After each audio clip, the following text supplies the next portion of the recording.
Chapter 2102. Dark blood dripped from between the fingers of the woman in black. She sucked in large mouthfuls of air, but she had already stopped screaming. She raised her head, and that extremely fierce gaze shot out from between her fingers. "Master!" The woman in black gritted her teeth and staggered to stand up. "What master? Your master? Someone as prideful as you would also call out master? How pathetic! Girl of Orleans, what have you experienced since you were betrayed? Master? Ha ha ha!" She looked up to the sky and laughed. Her limbs were stretched out in an exaggerated way. Suddenly, she put down her palm, revealing her face, which was badly mutilated after being torn. Facing the crazy laughter of the woman in black, Miss May just looked at her palm calmly. It was this palm that tore off the woman's face a moment ago. There were even bloodstains on her fingers. Miss May turned her palm casually. A black flame flashed, and the bloodstains on her white, jade-like fingertips were burned and turned into ashes and scattered. Disdain. It was a simple and crude form of disdain. The woman in black, who was dominated by hatred, changed her eyes at this time. Her badly mutilated face was slightly distorted. She waved her hand and grabbed the black flag again. At the same time, something seemed to break out from her back. It was two huge grayish-black flames, the flames of execution born from hatred. The huge flame of hatred was like a pair of wings driven by anger. The grayish-black flame seemed to be more solid. The woman in black disappeared at this time, just like Miss Maid. In an instant, the woman in black appeared behind Miss Maid weirdly. The spearhead of the black flag in her hand had been fiercely slashed towards Miss Maid's neck. Ding! Miss May didn't turn her head and didn't move her body. She just parried with the worn-out iron sword behind her back and blocked the dangerous attack of the black flag. The woman in black didn't stop. In the next breath, the flag in her hand had struck at least 100 times, but there was still only a ding sound. However, Miss Maid had parried the same number of times. This ding sound was actually composed of hundreds of similar sounds, but there was almost no time difference between them. Miss Maid suddenly slashed with the iron sword in her hand. A black shadow flew out at this moment. The black-clothed woman's body was instantly knocked into a wooden watchtower at the entrance of the village. The wooden pagoda collapsed, but soon the flames of vengeance burned the wood into ashes. In the fierce flames of vengeance, the black war flag was inserted into the ground, and the black woman's hands and feet were wrapped around the flagpole, hanging on the war flag. What kind of power is this? The voice of the woman in black seemed to have unknowingly carried a trace of uncertainty and fear. Power? Miss Maid said expressionlessly, "I'm just waving my sword. I didn't use any strength at all. Or rather, you're too weak. Dragon Witch, is that your name? Compared to a certain shameless Shinryu bitch, do you think you deserve to have dragon attributes?" Did she say something vulgar? Probably.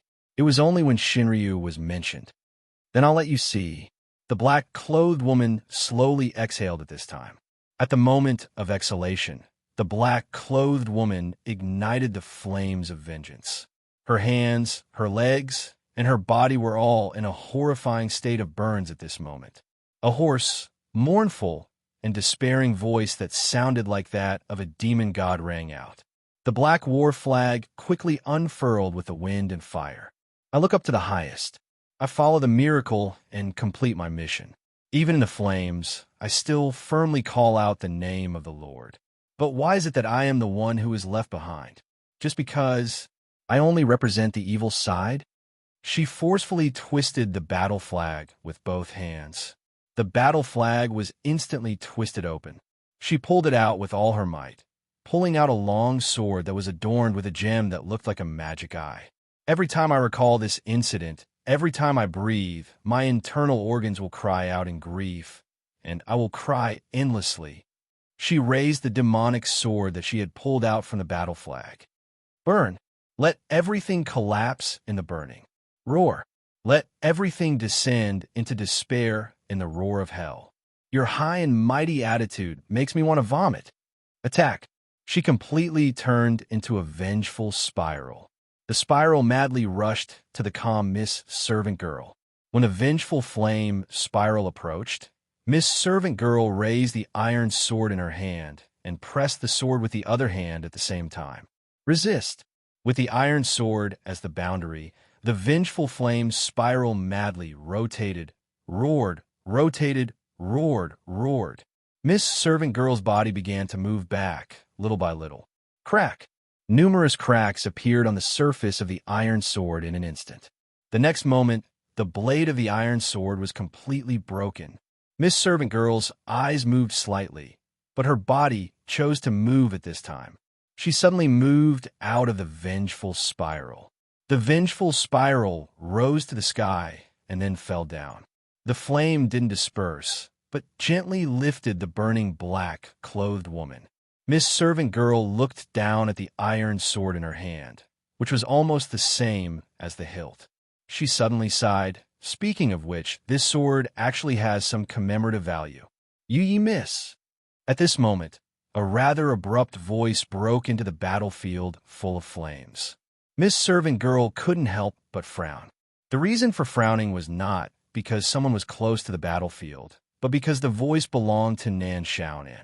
Lady Nan was holding victory between at this time, running all the way like running for her life. Her back was on fire. It was a grayish-black flame. This witch from the world's academic school was in so much pain that tears and snot flowed out together. But she obviously didn't care about her image, eagerly saying, You miss, use this sword. With this, Lady Nin used all her strength to throw out Victory's sword. In her arms, this is a sword that can suppress her. It's suitable to deal with her. Looking at the Victory sword that was thrown out, Ms. Maid frowned again, because the direction of Victory's sword was thrown at the black-clothed woman. Nan Xiaonan was stunned at this time.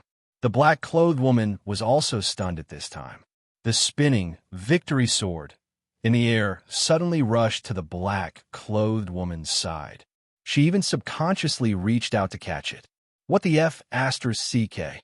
Nan Xiaonan instantly widened her eyes, then took a deep breath and said in panic, I didn't mean it. I didn't help the enemy. I didn't. I want to calm down. At the same time, the black-clothed woman waved the magic sword in her hand, and a horrible, vengeful flame turned into a black fire phoenix, instantly swallowing Lady Nan. At this time, Lady Nan's scalp was numb. How could she care about helping the enemy? Facing the black fire phoenix rushing to her, Nan Xiaonan found that she couldn't escape, so she subconsciously closed her eyes, crossing her hands to protect her head. However, there was no burning or pain as she imagined. Nan Xiaonan tentatively opened her eyes and saw Miss Servant Girl standing in front of her at this time. The black fire phoenix turned into two streams of fire, flowing from the front of Miss Servant Girl to both sides, and finally dissipated. Lady Nin suddenly breathed a sigh of relief, feeling surprised and happy. You miss. Lady Nan, I remember I told you that if you didn't find all the herbs, you don't need to go back before dawn. Miss Servant Girl said indifferently. So, you found all the herbs, right? No. Nan Xiaonan didn't know why at this time. The fear in her heart was stronger than when she faced the powerful fire phoenix.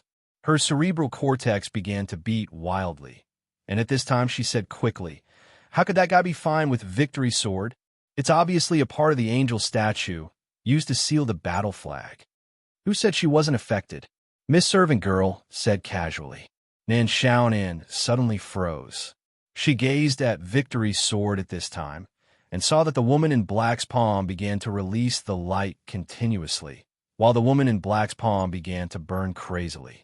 The two sides seemed to be in a stalemate, and the woman in black's horrifying face now had a touch of twisted color. Victory's sword was resisting her, and, at the same time, it was hurting her, but she didn't seem to want to throw it away. Suddenly, the woman in black roared angrily. Me too. Jean d'Arc. Why can't I?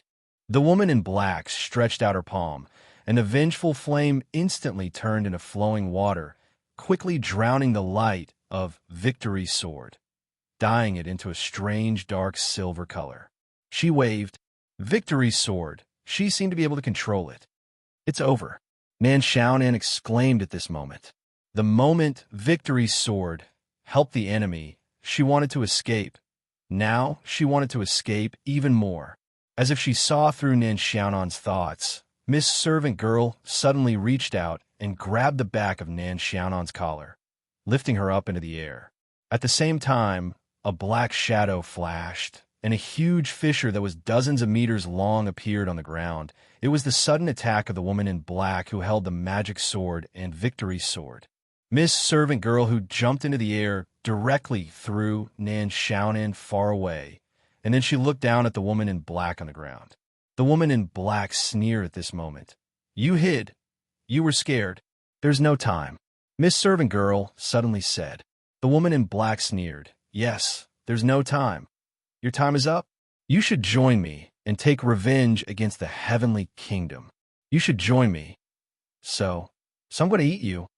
I'm going to go back to my master," Miss Servant Girl said indifferently. "Since you like revenge so much, then I'll give you a funeral with your favorite flame of revenge." While speaking, Miss Servant Girl turned her palm forward. In the center of her palm, a small black flame butterfly slowly flew out. The butterfly flew to the woman in black. The woman in black couldn't help being stunned, not only because of the appearance of the butterfly, but also because of Miss Servant Girl's words. At this moment, she suddenly shivered, gritting her teeth, and her eyes became more and more violent. But at this moment, black butterflies appeared all over the sky. Countless butterflies formed a frenzied tide. They instantly pounced on the woman in black. The flame of revenge began to burn. The woman in black's flame of revenge was ignited by the black butterflies like fuel at this moment. Burning, burning, roaring in the burning, even her internal organs began to feel unbearable pain. The woman in black crazily waved the two swords in her hands, wanting to drive away these terrifying butterflies. The violent power formed a storm, but in the storm, even more black butterflies were attracted. "I don't want." Even if she was thrown far away, Nan Xiaonan also trembled. This was the sharp cry of the woman in black. She had never heard such a shrill and frightened cry. Just hearing it made people terrified. Under the habitat of those black butterflies, what kind of pain did the woman in black experience? Nan Xiaonan didn't know at this time. She felt that she was in danger, quite dangerous. Perhaps only by returning to the boss's side could she have a slight chance of survival. She really didn't want to help the enemy. In Nan Xiaonan's imagination, Miss Servant Girl had slowly walked to the habitat of the butterflies to the woman in black who was wailing in despair. "Burn, burn, burn in the evil fire of hatred." Yuya's voice sounded like a ballad. "Burn, burn. This is the fire of karma that is the root of all hatred in the mortal world. Burn, burn, the despicable soul who wants to look up to the highest in despair. Under the burning of the real fire of revenge, I will give you a funeral of eternal peace." Yuya had already walked to the side of the woman in black, slowly stretching out her palm. The black flame butterflies all over the sky disappeared instantly, leaving only the first one, which slowly returned to her fingertip. The woman in black knelt on the ground. Her fire of revenge had been extinguished, and her scorched body was supported by the two swords in her hands at this time. Miss Servant Girl glanced at the woman in black indifferently at this time. Feel it, the real despair. It turns out, the woman in black raised her head with difficulty. "This is what you have experienced, wrong," Miss Servant Girl said indifferently. "It's not me, but us, countless of me." The woman in black opened her mouth, trembling. Who am I? Just an illusion born out of boredom." Miss Servant Girl stretched out her finger and slowly pointed to the woman in black's forehead. "I am." At the moment of contact, the woman in black's body turned into flying ash instantly. "Whatever you are, it has nothing to do with me." Miss Servant Girl took out a handkerchief and gently wiped her palm, then said expressionlessly, "Lady Nan, let's talk about the collection of medicinal materials." Not far away, Nan Xiaonan's body suddenly became stiff. Chapter 2103. Lowering her head, Lady Nan had already put on a smile that was as bright as a flower. Her big eyes blinked, as if there were little stars in them. You are indeed amazing. Miss Yi, you settle the matter in just a few moments. My admiration for you is like a torrential river, endless and unending.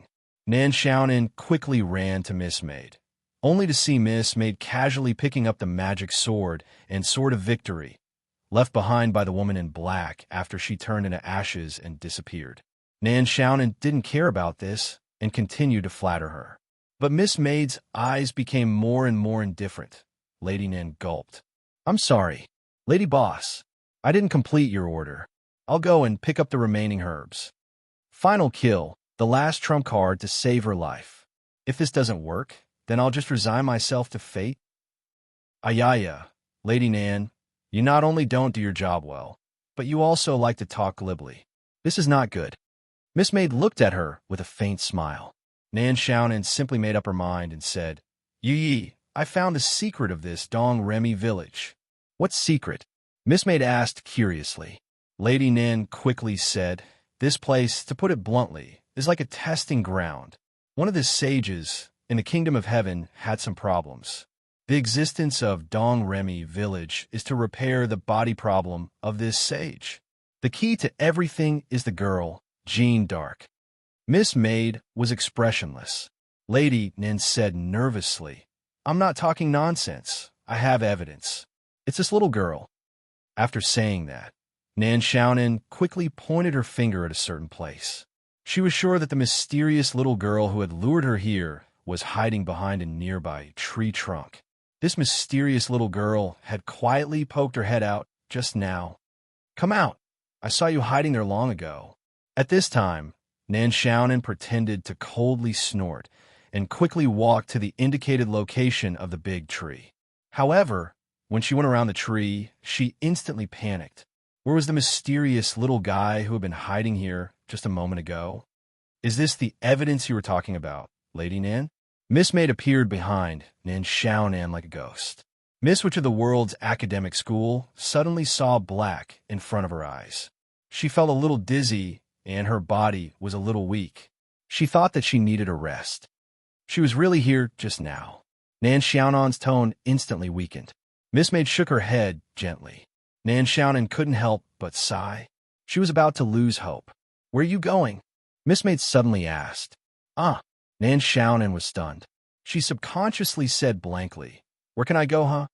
She instantly realized that these words were not meant for her. At the same time, Miss Maid suddenly threw out the magic sword she had picked up. This flying sword technique was completely different from Nan Xiaonan's flying sword. The devil sword was like a small flying knife. Not only was it stable, but it was also extremely fast. In an instant, the flying magic sword was directly inserted into a stone wall in front of the village entrance. The space where the magic sword was inserted into the stone wall suddenly shook.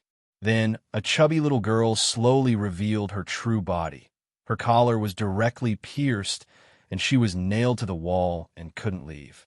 The servant girl walked towards the chubby little girl with an expressionless face. At this time, the little girl looked flustered. Seeing Miss Maid getting closer and closer, she struggled several times but couldn't break free. She simply covered her eyes with both hands, pretending that she didn't see anything. Or did others not see her? Where are you going? Miss Maid finally arrived in front of the mysterious little girl and pulled out the magic sword. The palm-sized wings behind the mysterious little girl twitched a few times. She put down the palms covering her eyes, and her face was full of annoyance. Miss Maid suddenly smiled at this time. Long time no see, Meyer. Sir. Tick-tock, tick-tock, tick-tock. As if he could hear the sound of the pocket watch. This was Bertrand's feeling at this moment. This feeling actually came from the action of Miss Jean's fiancé. Boss Luo later found a chair and sat down. Occasionally, he would look at the pocket watch in his hand. It was this occasional action that made Bertrand's mind tense up like a tightened spring. He was still fully alert, and the future son-in-law seemed to have no intention of taking action at all. Miss Assman, are you still not done? Bertrand took a small step back, but didn't turn his head and asked in a low voice. But he didn't get a response from Miss Assman. Bertrand couldn't help but frown. After hesitating for a moment, He took a deep breath and looked back quickly from Boss Luo. Miss Assman. At this moment, Miss Assman's entire body was unknowingly drenched in sweat. Her face was abnormally pale. At the same time, half of the Destiny System light ball that was supposed to be implanted in Miss Jean's body was still outside. That was to say, in the past time, Miss Assman's work had not made any progress. What happened? I don't know why, Miss Assman said with difficulty. I can't connect to the Destiny System at all. Is it because the system is broken? Bertrand said quickly. Do we have a backup system? That's not the problem. Miss Assman said quickly. The system itself is fine. The key problem is that the channel connecting to the entire Destiny System network is closed. The channel is closed? Bertrand's expression changed slightly. How could this be? Were we discovered? Miss Assman gritted her teeth and took back her hands. At the same time, she took out the half-implanted light ball from the girl's body. The girl suddenly collapsed on the ground. The circle on the ground gradually dimmed. Why did you stop? There's not enough time. Miss Assman shook her head. I'm afraid we can't complete it today. I originally planned to let Miss Assman connect to the Destiny System before bringing her into the Free City.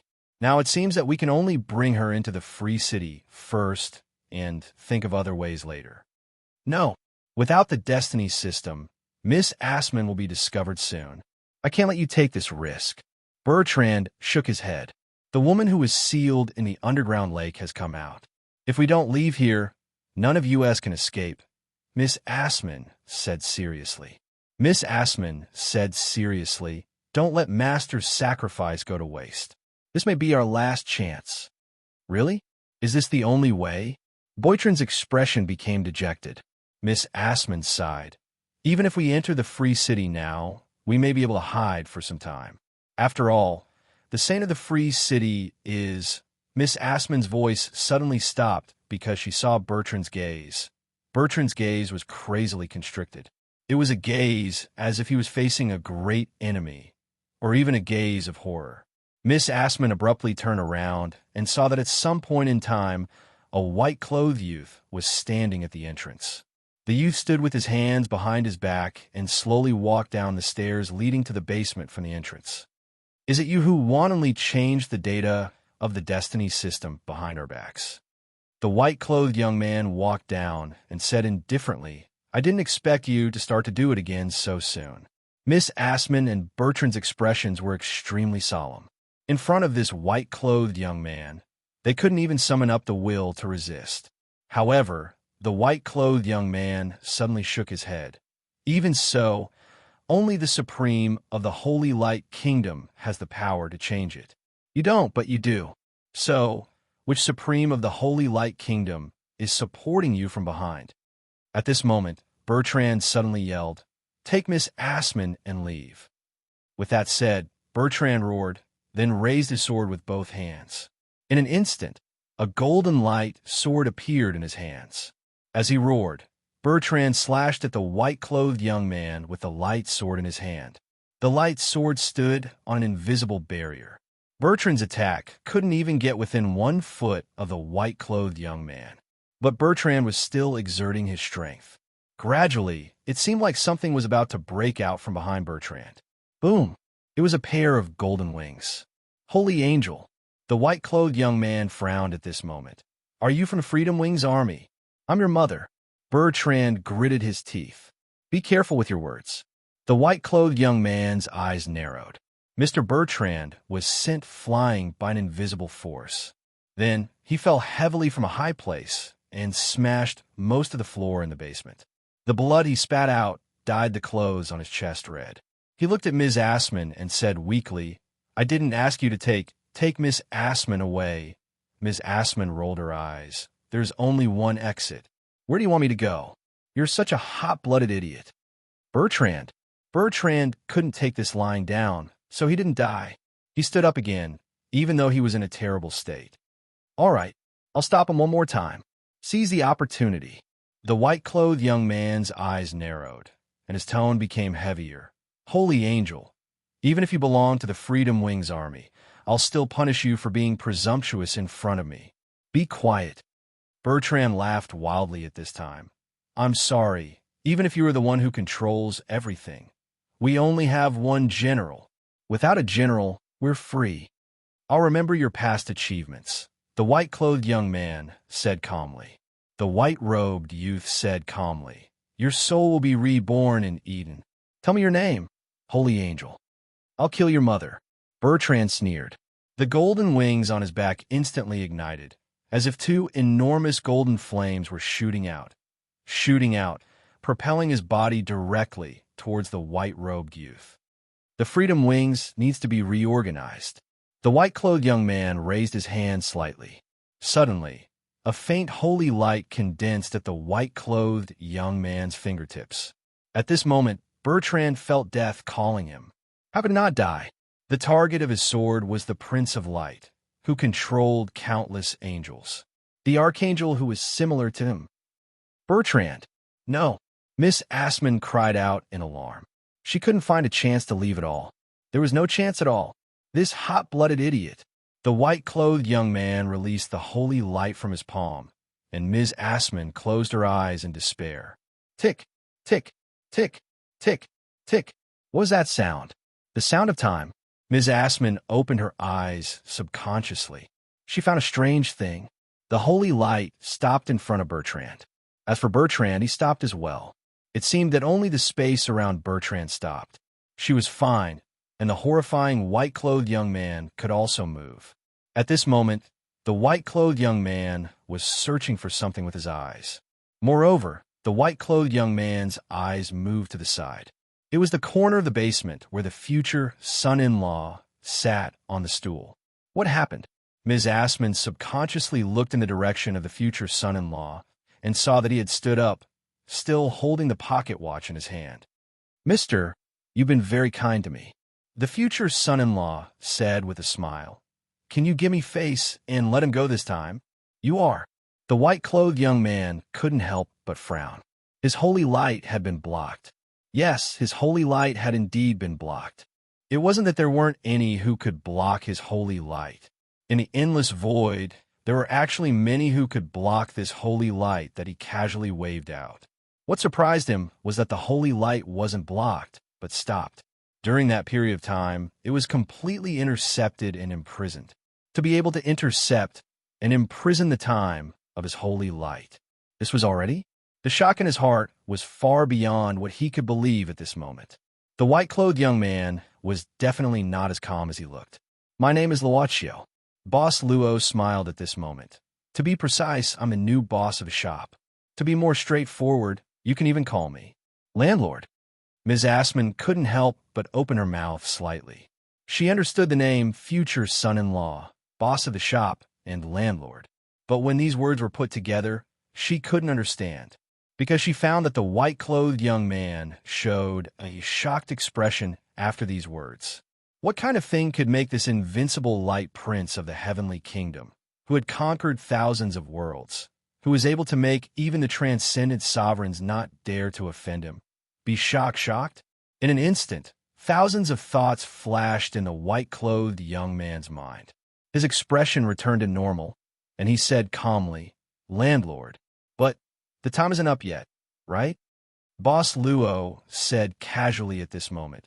Indeed, the time isn't up yet, but I plan to inspect it in advance.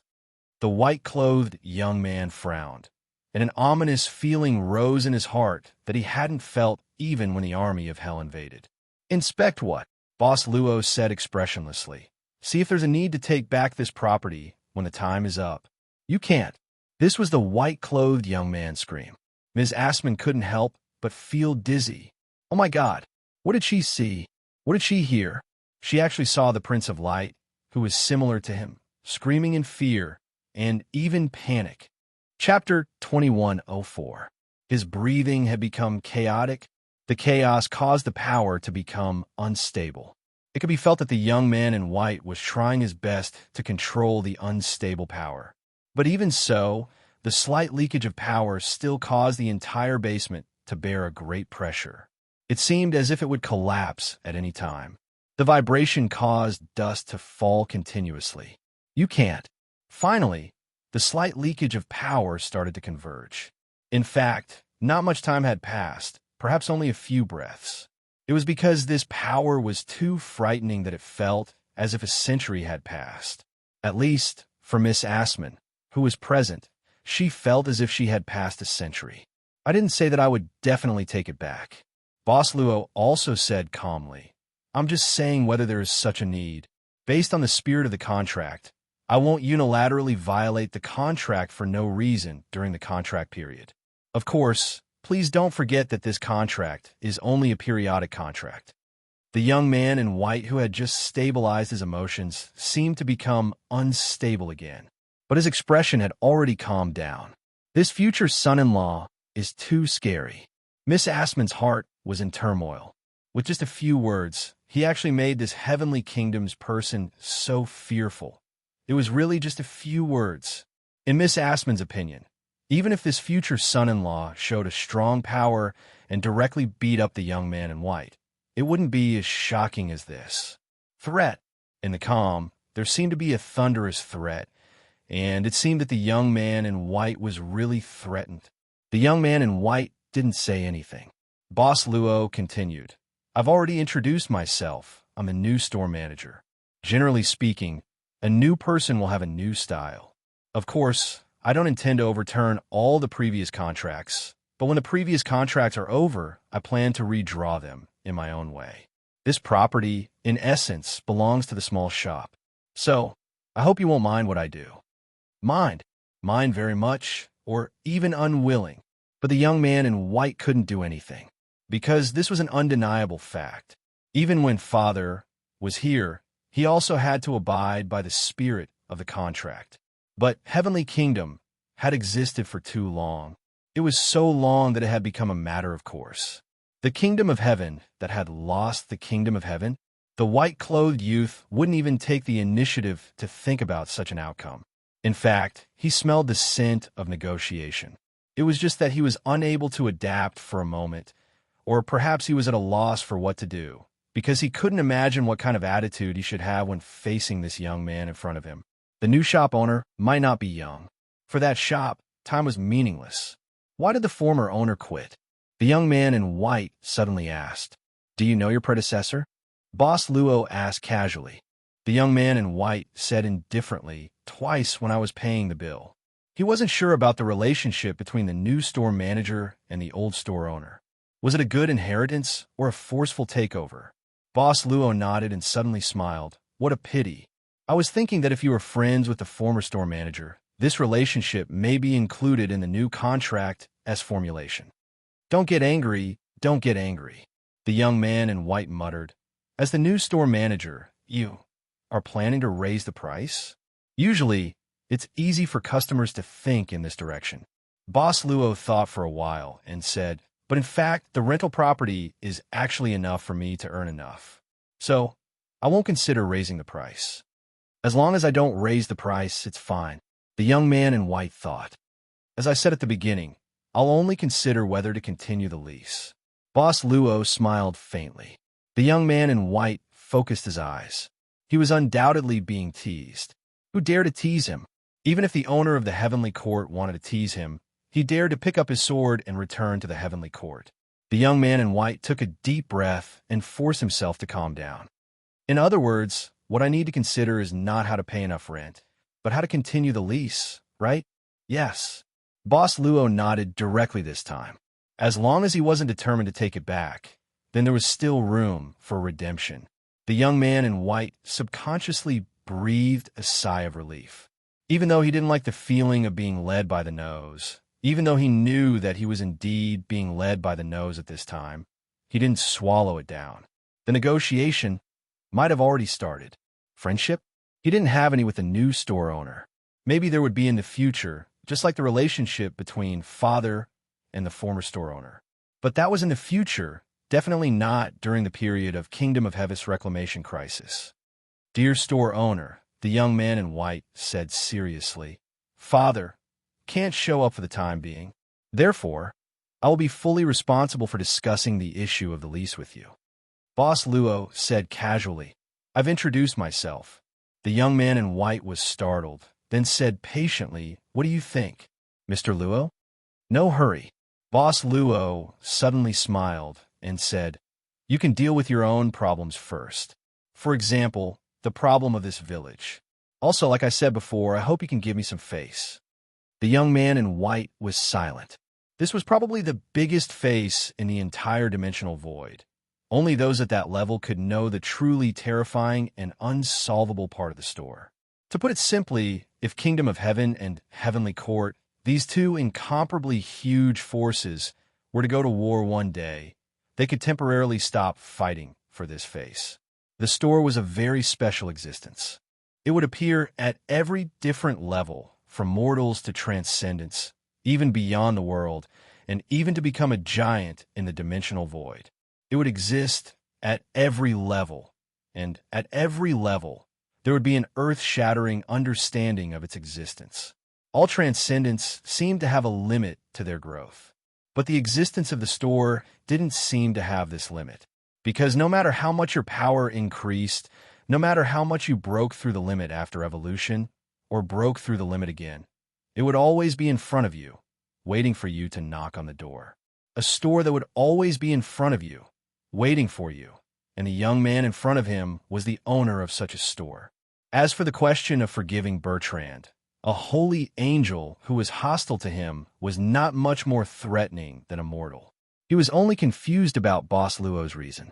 Because of Duo's hospitality, the new store manager of this store seemed to be a more casual guy.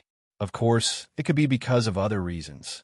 For example, the reason why this new store manager appeared in Dong Remy village. The young man in white found that this seemed to be a bottomless whirlpool hidden in the calm sea. Once one fell into it, it would be a horror that one couldn't get out of. He slowly exhaled. He needed more time to sort out his thoughts, and dealing with the problem of Dong Remy village would give him more time. With the crisis of Kingdom of Heaven in front of him, the storm caused by Dong Remy village seemed insignificant. Time quietly returned to Bertrand's time, but the moment time returned to normal, the holy light also dissipated like mist. Bertrand still looked like he was going all out, but the young man in white waved his hand at this time. This time, Bertrand was directly pressed to the ground without any injuries. "Ms. Assman, why haven't you left yet?" Bertrand couldn't move at this time, but he looked excited. Ms. Assman didn't want to talk to him. She witnessed everything, but she didn't dare to speak at this time. "Ms. Assman, shut up." Ms. Assman finally roared, and then her face turned pale. She begged, "Please don't talk." "Ms. Assman?" Bertrand opened his mouth and then said angrily, "Is he threatening you? Don't be afraid. Bertrand's words were directly interrupted at this time. Who are you?" The young man in white said this. A trace of regret flashed in Bertrand's eyes at this time. He directly snorted and closed his mouth tightly. The white-clothed young man's main focus wasn't here. However, for a life form like him, even a small thought was enough for him to make countless deductions. "You're a holy angel. You mean the holy angels, the wings of freedom? Legion? How many holy angels are involved? Or all of them?" Bertrand sneered at this time. "Even a great person like you has concerns? Do you really want to know who is behind me?" The young man in white glanced at Mr. Luo, who was stunned on the side. Boss Luo blinked at this time. The young man in white slowly sighed again, then looked at Bertrand and said with a sense of helplessness, "Then who is behind you? You don't want to remember its name." Bertrand sneered at this time, "Because it was the brightest star before you." "You mean the Star of Dawn?" The young man in white frowned. Bertrand raised his eyebrows and said, "Yes, it's back. It's back with the flames of revenge. Tremble, the fallen fire will spread throughout the whole Kingdom of Heaven. Burn this old, lifeless, broken place to the ground." "I think you're talking nonsense." The young man in white rubbed his eyebrows at this time and sighed again. "I understand the feeling of protecting your companions. If you don't want to say it, then don't say it. Just be quiet." Bertrand's eyes couldn't help but widen slightly. What's the situation?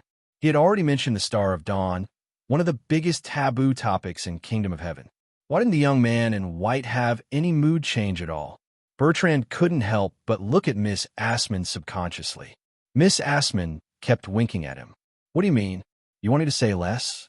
I'm making things more complicated and bizarre."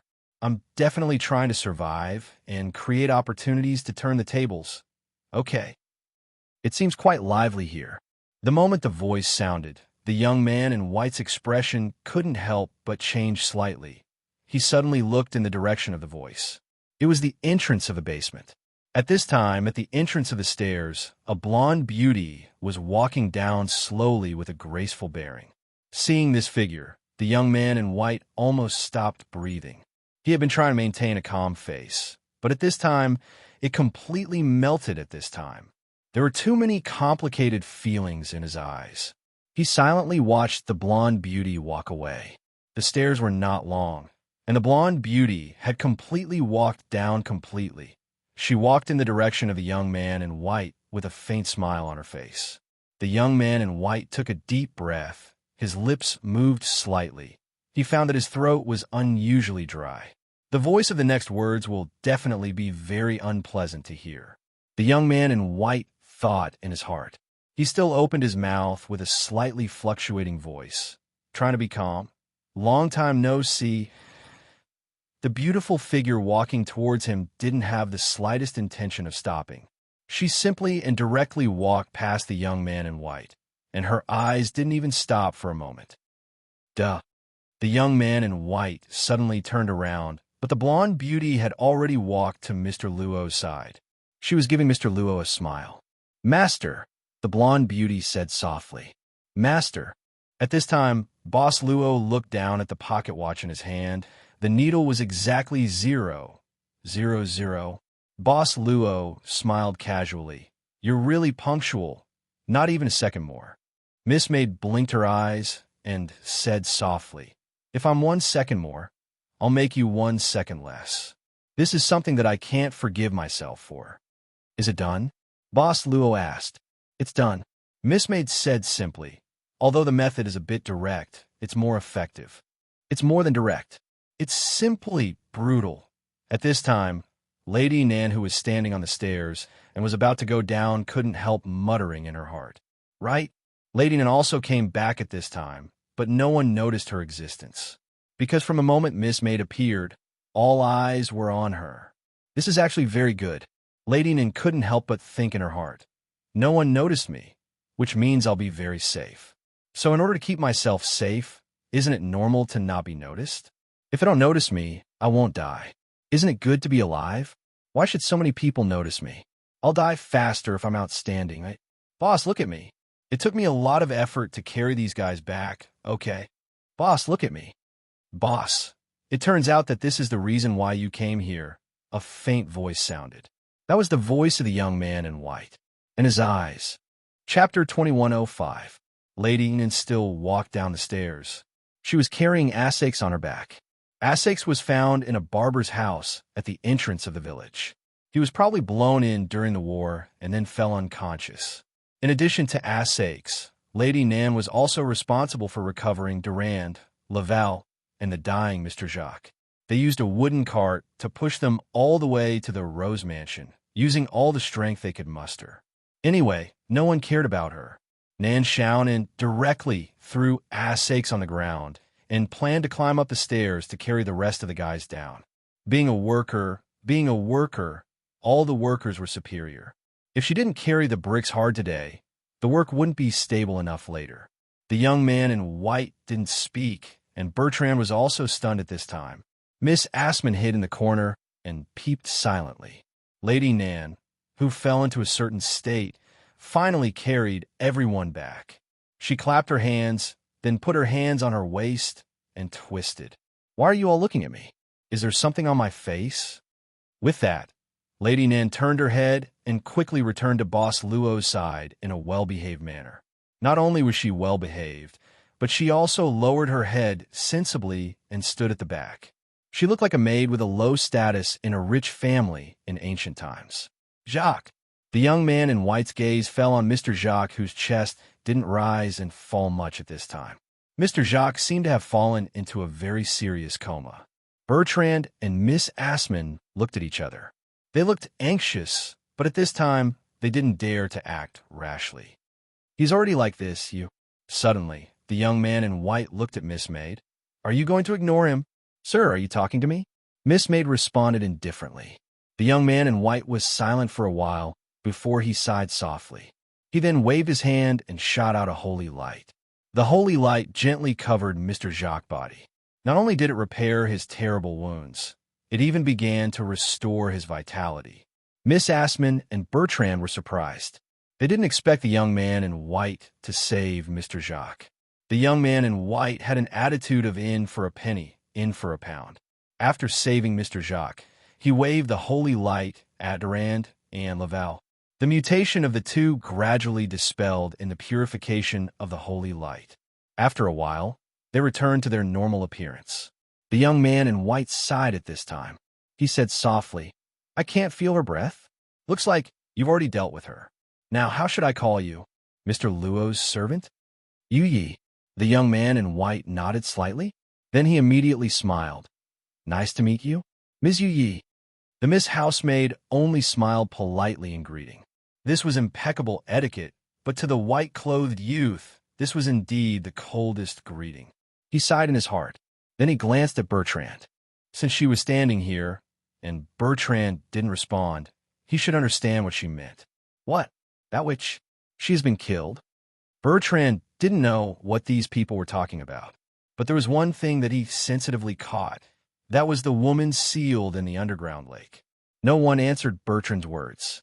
The young man in white, however, took a deep breath and said calmly, as if he were telling a story. A long time ago, there was a girl who went to the fire punishment platform. Her heart turned to the light. At the last moment of her death, the holy light guided her. Everything about her was purified in the holy light. She became the purest soul and entered the paradise. Finally, the girl became the saint of the kingdom of heaven. For some reason, Bertrand's face suddenly changed at this time. He was extremely emotional. He even roared, "You don't deserve it. Mention this person." He screamed like his lungs were about to burst. It was moving. At least, this sudden roar, it startled Lady Nan. The servant girl was expressionless, but her eyes shook slightly. She seemed to be thinking about something. The young man in white waved his hand. Bertrand's mouth closed instantly. He even made Bertrand unable to move. The young man in white glanced at Boss Luo and continued to say slowly, "When the girl was promoted to the kingdom of heaven, all the negative emotions that were stripped off due to purification were combined with the flame. She became an avenger for revenge. The avenger almost had the same power as the girl after becoming a saint. For the kingdom of heaven at that time, it was very dangerous. The avenger is the woman hidden in the underground lake." Miss Nin suddenly said, "It was you who suppressed her there. There's even a statue of you there." "And I beat him up," young Mistress Nin added quietly in her heart. The young man in white glanced at Nin Shaon and expressionlessly. Lady Nin shuddered instantly and then moved closer to Boss Luo. Unexpectedly, the young man in white shook his head at this time. "The one in black was indeed sealed by me, but she is not an avenger." "No." Lady Nin couldn't help but open her mouth slightly. The little guy who was later called by the servant girl once sent her some information by sticking to her head. There was a lot of information, but most of it was messy. She needed to process and understand it by herself.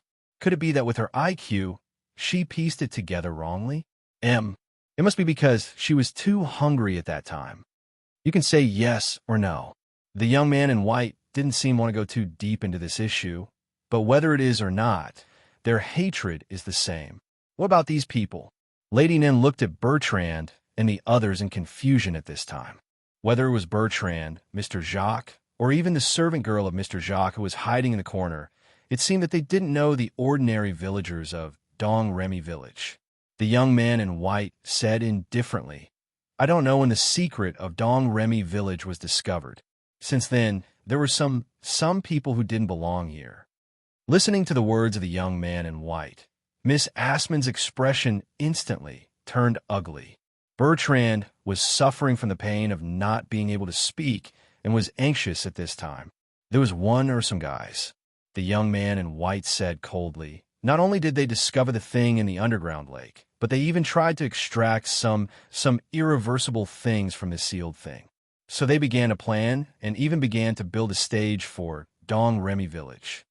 Speaking of this, the young man in white suddenly looked at Lady Nan and said, "You guys haven't completely left Dong Remy Village, right?" "Completely?" Lady Nan frowned subconsciously. "What else is there outside Dong Remy Village?" "Nothing," the young man in white said indifferently. The young man in white said indifferently, "Outside is a void. As I said, this is just a stage that has been built." "This is a bit contradictory." Lady Nan frowned and said, "If there's nothing outside, then what about the Burgundian cavalry that attacked the village and the cavalry from the kingdom?" "As I said, they began to plan." The young man in white's eyes focused. His gaze seemed to materialize as he looked at Miss Assman in the corner. And for this, they put in a lot of effort. Miss Assman's face was pale at this time. At this time, she looked like a person who had been stripped naked and stood there for others to see carefully. She was hesitant, helpless, and even trembling. You knew all along?" Miss Assman asked bitterly. "Yes," the young man in white said indifferently. You knew all along." Miss Assman's voice became more and more unstable. "You knew all of this, but you allowed all of this to happen. You watched silently all this time? Why? Why did you allow it? In the name of the Prince of Light, of the Kingdom of Heaven, you can't lie." The young man in white took a deep look at Miss Assman, "Because I wanted to see how far your plan could go. Furthermore, if you could succeed in the end, for me, for the entire Kingdom of Heaven, it would undoubtedly be a good thing. Why should I stop you? As long as you didn't make a mistake, there's a reason to continue." "You." Miss Assman looked at the young man in white in shock. Bertrand's eyes widened at this moment. His change from anger to astonishment was the biggest. The young man in white shook his head again. "However, your method seems to be against the rules. You have already reached your hands into the destiny system of the Holy Light Kingdom. This is something I didn't expect. It's also my carelessness. So, it can't be the Star Dawn. All of its authority to control the destiny system has been broken. Then, who gave you the authority to change the destiny system behind the scenes?" Miss Assman was already leaning against the corner of the wall, clenching her fist. She was nervous, but she didn't dare to move rashly. It was as if she was in despair. "I've seen Legel," the young man in white said calmly, "but Legel couldn't find the source.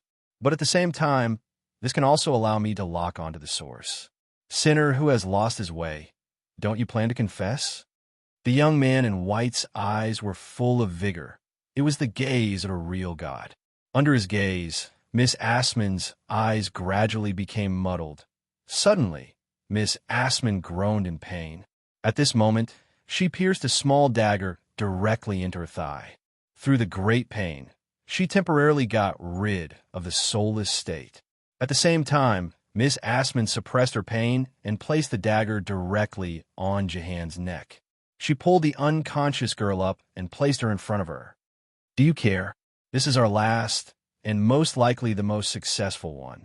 Just a little bit more, but she's definitely the best.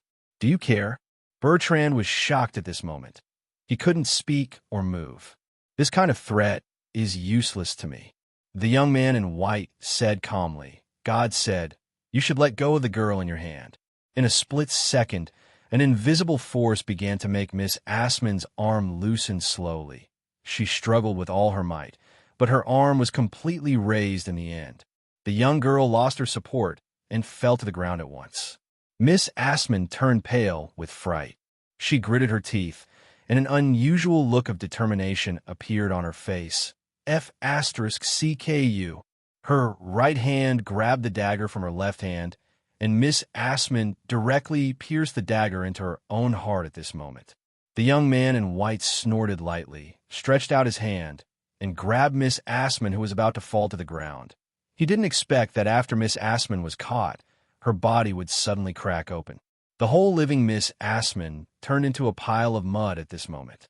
The mud and sand fell from the fingertips of the young man in white.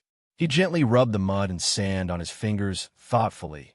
"This is the dust of the 6th day, Miss Assman's sudden death, and turning into a pile of mud made Bertrand frown suddenly. "You can speak now," the young man in white suddenly said. However, Bertrand became silent at this moment. The young man in white said indifferently, "I won't let what happened just now happen again." Bertrand sneered, "Don't imprison my time. Your Excellency, great Archangel. Is it necessary to deal with a small figure like me? I'm honored. Besides, I can't suddenly turn into a pile of mud." "So this woman?" Bertrand said. "To be specific, I don't completely know Miss Assman, but it doesn't matter. What I want is that she can help me resurrect the Saintess. For this purpose, I'll do everything I can. You're right about one thing. There's no sign of the Star of Dawn.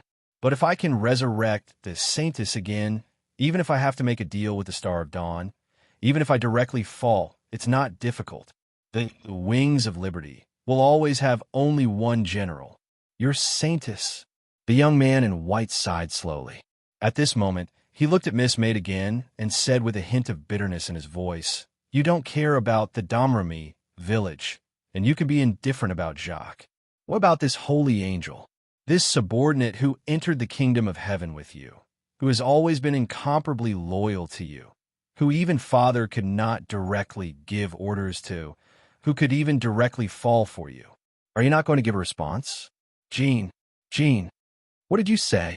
Bertrand suddenly exclaimed, and turned his eyes to the maid beside the future son-in-law. "Miss Yi." Miss Maid glanced at Boss Luo and seemed to be asking for his opinion. "I'm also moved by Mr. Bertrand's speech," Boss Luo said with a smile at this moment. Miss Maid exhaled slowly, as if a layer of mysterious veil had been lifted in front of Bertrand's eyes. The blonde beauty in front of him wasn't just a beautiful woman with extraordinary temperament. She became extremely holy in front of him, and he couldn't look at her directly.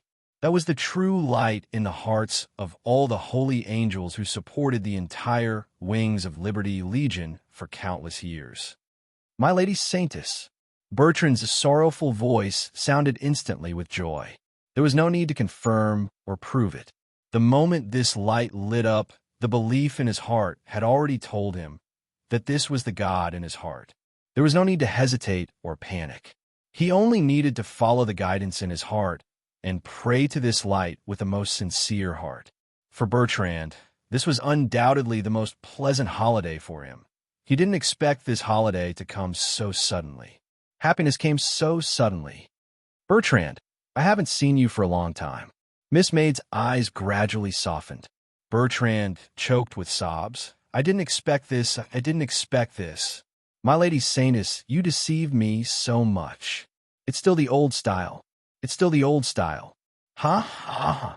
Today, I'm going to confess to the Saintess and celebrate."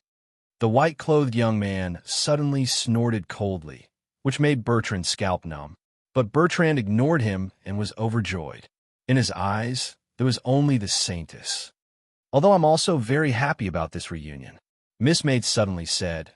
"But Bertrand, I heard that you're going to make a deal with the Star of Dawn, and you even want to fall?" Bertrand, who was so happy that he was about to cry tears of joy, instantly froze. He, who was indifferent to the Archangel's cold snort, suddenly became flustered. "My Lady Saintess, I'm F*** King crazy. I forgot that the Saintess' heart is black." Chapter 2106. The moment she opened the window of Rose Mansion, lobby, she saw the bright lights of Freedom City again.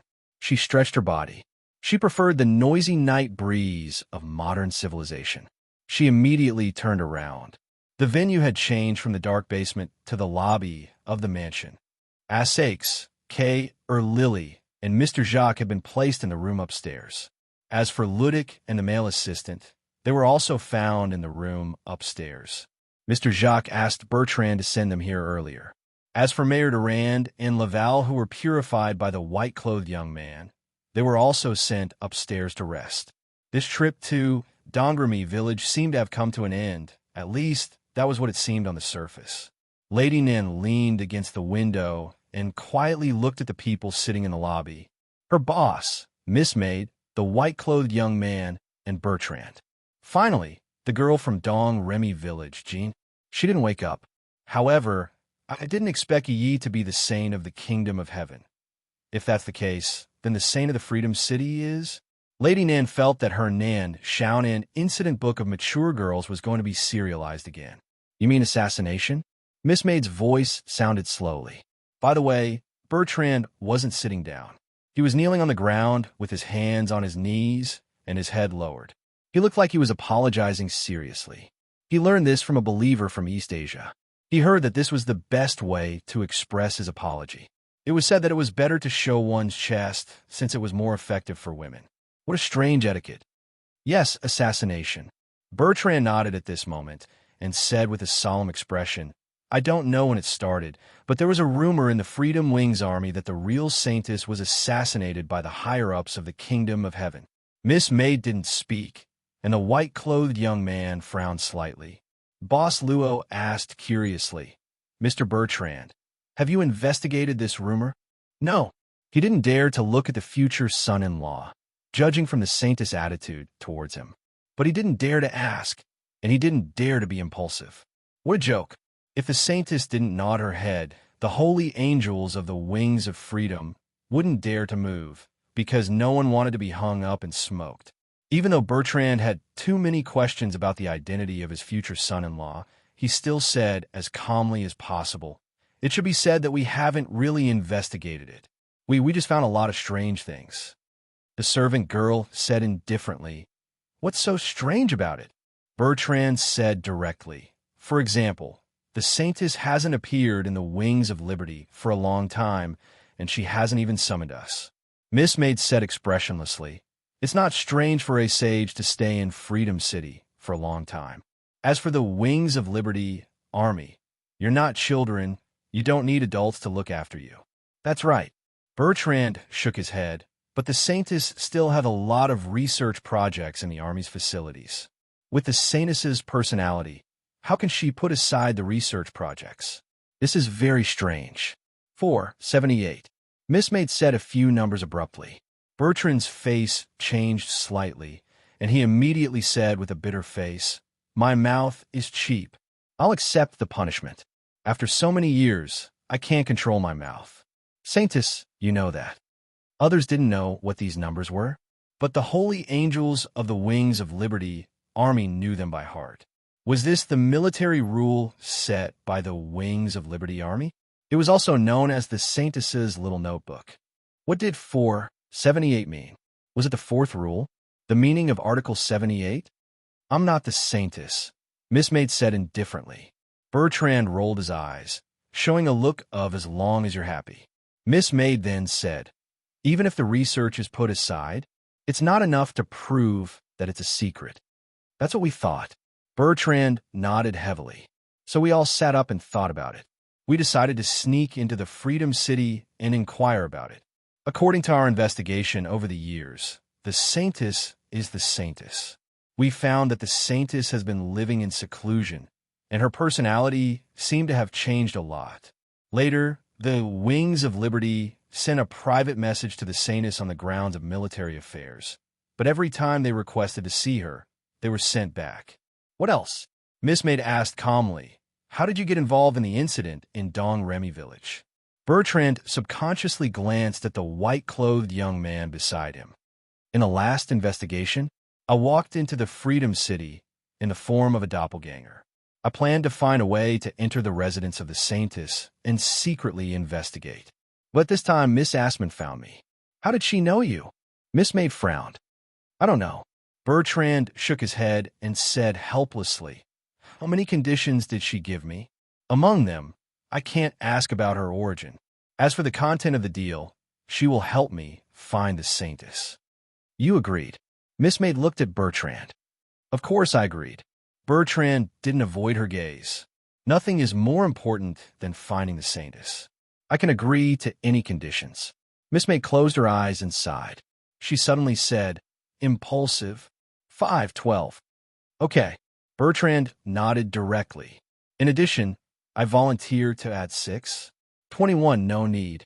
Miss Maid shook her head. Then she said, What did you experience after you entered the village? Bertrand said, After I agreed to Miss Assman's request, she brought me into Dong Remy village. The moment I walked into the village, I realized that this place was unusual.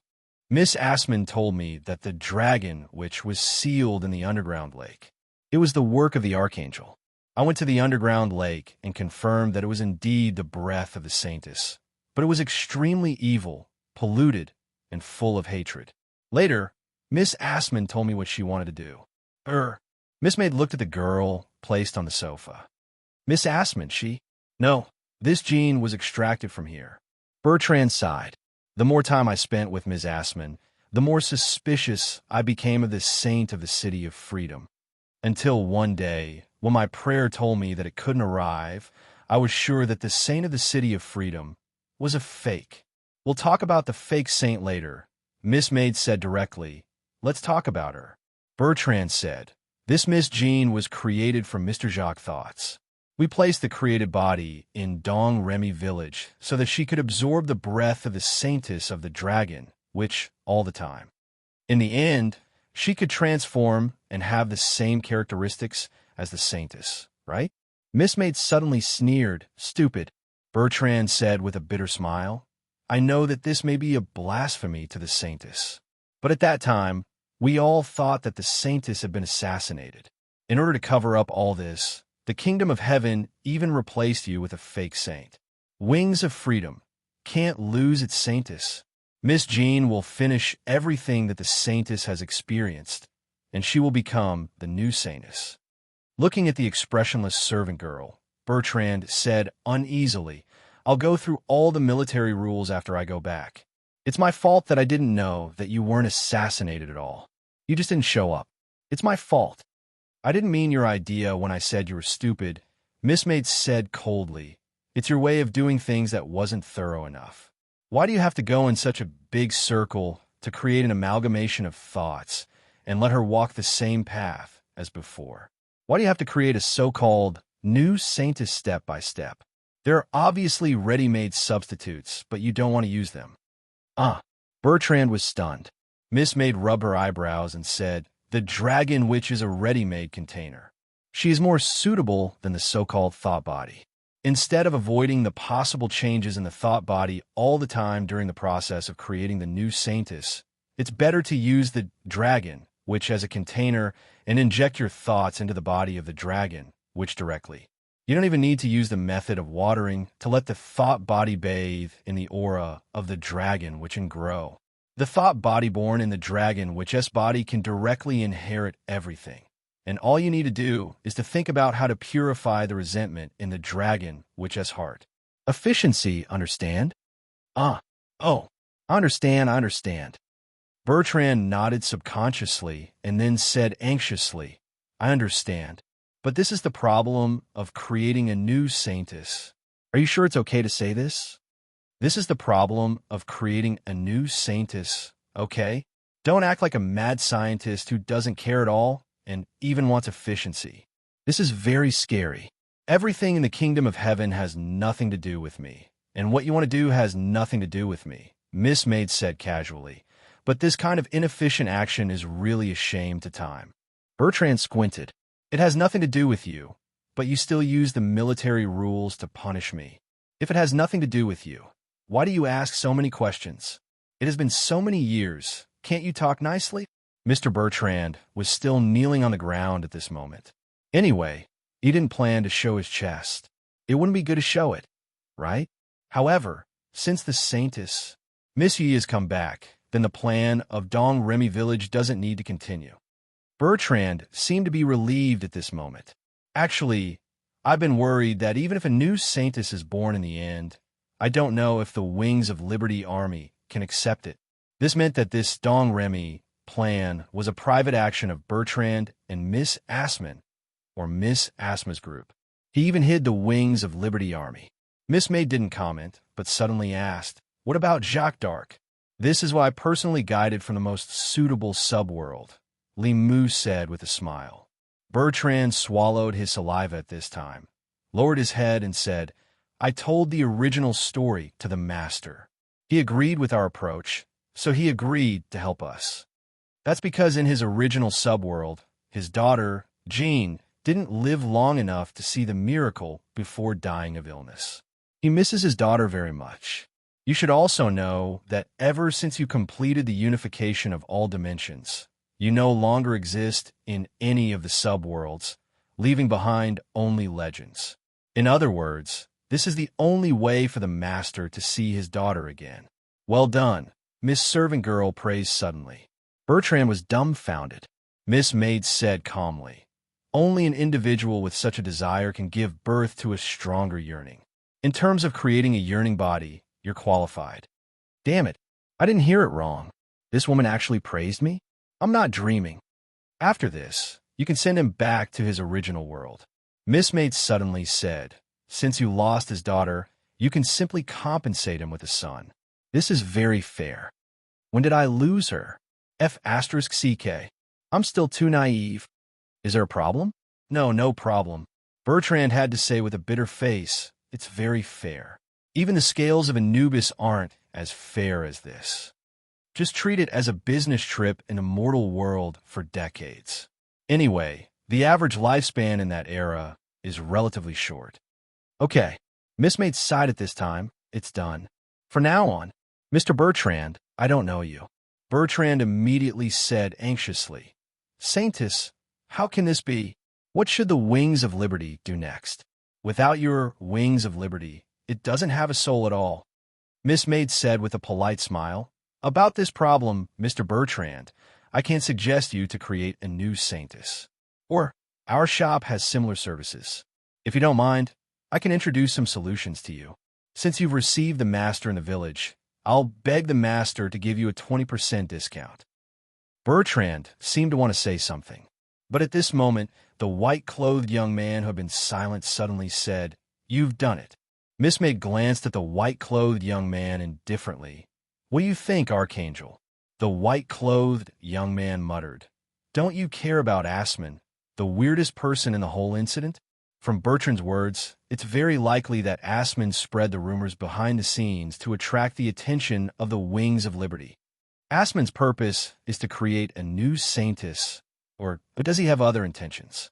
This person can even use the authority of the destiny system. Archangel. Miss Maid suddenly interrupted. The white-clothed young man froze. Miss Maid said indifferently, What you said has nothing to do with me. Then why did you? The white-clothed young man didn't finish his words. All of a sudden, the entire city of Freedom shook.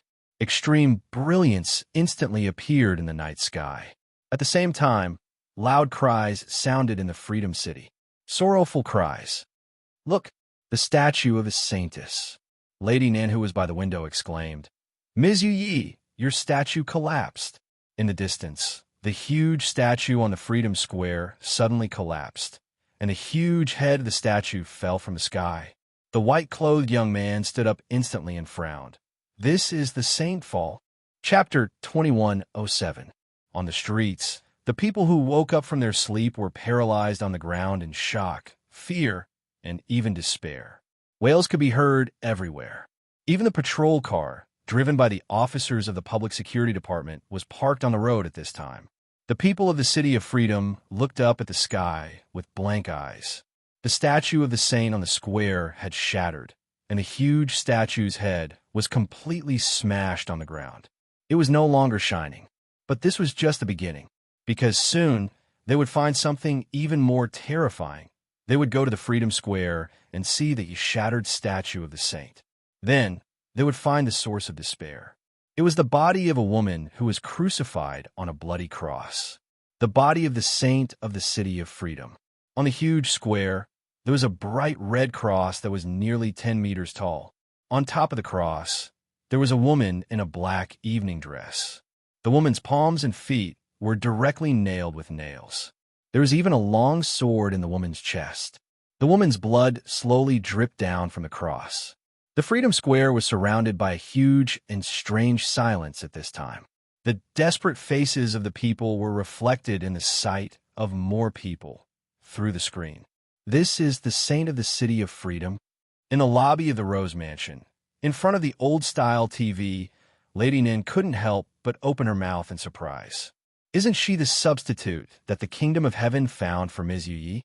Why did she suddenly? But Lady Nin quickly stopped talking.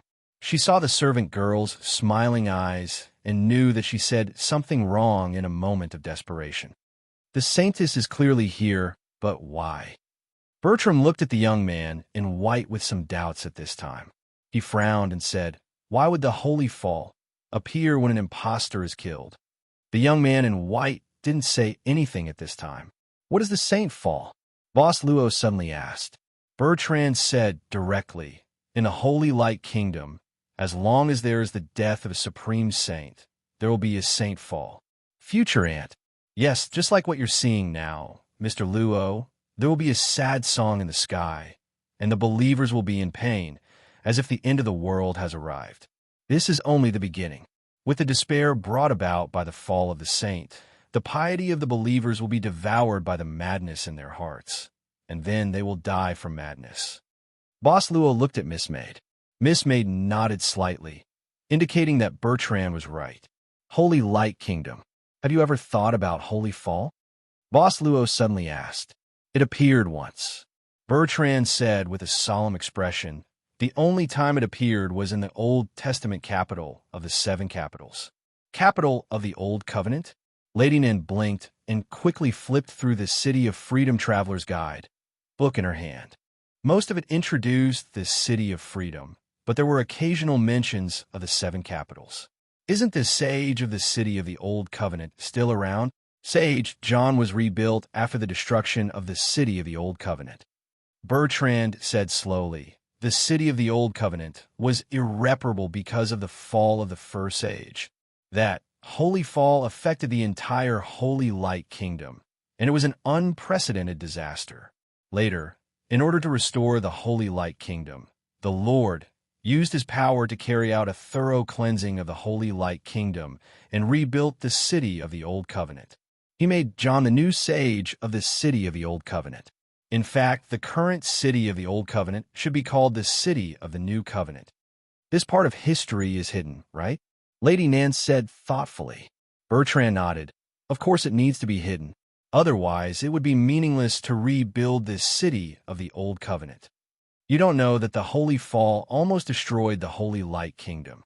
Nan Xiaonan was speechless and said subconsciously, the Holy Light Kingdom has the 7 capitals, as the 7 pillars that support the world. Even if one of them is broken, it shouldn't be unable to hold on, right? In theory, there is no problem, but the actual situation is not the case. Bertrand shook his head. Despair is like a plague. Once it breeds, if it is not eradicated, it will infect the entire Holy Light Kingdom. If there's a disease, it needs to be eradicated. Even if it's scraping off the bones, it's still necessary. Although Lord Saxons have reduced the amount of willpower provided by the Holy Light Kingdom to a frightening extent for a long time, it's still necessary. Lady Nin shrugged and said, it's not easy to be the person in charge of a large force. Then, who was the first Holy Fall of the Holy Fall? Boss Luo asked thoughtfully. However, the one who answered this time was not Bertrand, but Miss Maid. Medanzo. She looked at her master and said softly, or Metatron. Of course, there are some other names, but it's mainly these 2. Metatron? Boss Luo was a little surprised. I remember that this one is not in the orthodox system of the Kingdom of Heaven. Miss Maid said calmly. There are many systems in the infinite worlds, but there is only one Lord. This is the automatic correction of legends in different worlds after unification. In fact, there's only one known subworld like the one you're in, where multiple religions coexist. I see. Boss Luo nodded and immediately looked at the young man in white. Archangel, since Holy Fall will only appear when a Holy Fall falls, why did Holy Fall appear in Freedom City this time? He could keep silent when Bertrand asked this question. However, he had to consider the consequences of not answering Boss Luo's question. It could be heard that this archangel was somewhat reluctant at this time, but he still said her status is also Holy Fall, but she only has the title of Holy Fall. In reality, she can't use the power of the Holy Light. Otherwise, the prayers of believers won't be able to reach her. In order to cover up what you did to the Saintess, you even promoted a fake to a Holy Fall. The veins on Bertrand's forehead bulged. This is despicable. The young man in white snorted lightly, and his snort made Bertrand's face turn pale. The young man in white immediately stood up. The Holy Fall in Freedom City is very suspicious. Mr. Luo, since the matter of the Kingdom of Heaven isn't urgent, let me deal with this matter first before we talk about it in detail. Then, without waiting for Boss Luo's response, the young man in white turned into a beam of light and flashed out of the door. I feel that this guy feels uncomfortable if he stays here for one more second. Nan Xiaonan blinked and almost asked, "Boss, did you bully him? Saintus, are you letting him go just like that?" Bertrand was furious. However, Miss Maid said calmly, "Mr. Bertrand, you don't seem to want the Archangel to leave. Why didn't you ask him to stay? Damn it, if I can defeat him, how can I let him go?" Bertrand patted his head and paced back and forth indignantly, but he could do nothing but worry helplessly. Miss Maid looked at Boss Luo calmly and said, "Master, it's time for you to sleep. Do you need me to tidy up your bed?" Boss Luo smiled and said, "I may sleep late tonight, or I can't sleep at all." He looked at the stairs in the lobby. A group of people, including Durand, Lavelle, Principal Deluc, the male assistant, Aix, and even K. Forehead Lily walked out one after another. "I seem to have had a nightmare, and I just woke up," Boss Aix murmured. "Then I found myself in a bigger nightmare. Can anyone tell me what happened outside?" Nan Xiaonan turned the old TV and patted the shell of the TV series. She blinked her big eyes. "Well, we'll tell you. Do you want to eat melon seeds?" More and more people came to the Freedom Square. The staircase leading up to Freedom Square was filled with people. People were holding white candles in their hands, their eyes blank. One by one, they silently climbed up the staircase leading up to Freedom Square. It was extremely quiet. At this moment, a space had been cleared out where the statue of the Saintess was in Freedom Square. Some people in different uniforms who looked like guards were controlling the scene. A group of people in different attire were gathered together at this moment. These people's expressions were incomparably solemn. At this moment, a light fell on this group of people. Everyone sensed it and lowered their heads, saying in unison with great respect, "Archangel. Greetings, Lord Michael." Among these people's voices, there was a strange voice. The white-clothed young man looked at the source of this strange voice. This was a white-haired old man with a crown on his head. He was the Pope of Blazing Sky City. The 7 capitals all had different styles. For example, the mayor of Freedom City, the president of Dawn City. In Blazing Sky City, it was a religion, and the Pope was the representative of the blazing angel. "Why are you here?" The white-clothed young man frowned and looked at the other people with a white-haired old man. "Why are you here?" The white-haired Pope quickly replied, "Earlier, we received the invitation from the saint of the Freedom City to attend the ceremony of the Saintess. The others and I arrived earlier today. We didn't expect such a shocking thing to happen in the middle of the night. Even you were alarmed. It seems that this is the Saintess' fall. The saint of the Freedom City invited you to attend the ceremony?" The white-clothed young man frowned again. "Yes." Under the gaze of this young man in white, cold sweat appeared on the white-haired Pope's forehead. Also, after such a terrifying thing happened, the residents of the Freedom City weren't in a good condition. Even the people from the Public Security Department. Therefore, after discussing with the other managers, we decided to temporarily seal off the scene. We used our own people, and so far, there hasn't been any problems. You didn't do anything wrong. The white-clothed young man nodded. The Saintess Fall is the saint of the Freedom City. You guys are from the other 7 cities, so you won't be affected for now. Let's just forget about the matter of overstepping your authority. However, why didn't you take down the saint's body and hang it on the cross?" The white-clothed young man's tone became heavier and heavier. The white-haired Pope became more and more humble.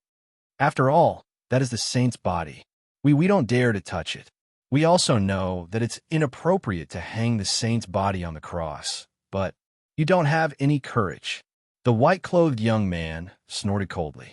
He waved his hand, and the woman's body that was nailed on the huge cross fell from the air and slowly landed on the ground.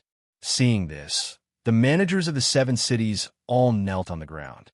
They lowered their heads and didn't dare to look directly at the corpse. The white-clothed young man pondered for a moment and then walked to the woman's body. He stared at the body. Although the woman's face was pale due to her death, there was still a strange smile on her face. At this moment, the white-clothed youth furrowed his brows. He raised his hand, as if he wanted to do something, but suddenly stopped. The white-clothed youth turned around, looked at the 7 capital administrators kneeling behind him, as well as the believers holding candles outside the square. In the end, he lowered the hand that he had slightly raised. I'll send the saint's body back to the saint's residence. Don't talk about the saint's death. From now on, all of you will temporarily take over the affairs of the City of Freedom. Immediately send people from your respective cities into the City of Freedom. As for the saint's fall, I'll give you an answer after I've discussed with the saints of the other 7 cities. The white-clothed young man gave out orders one after another.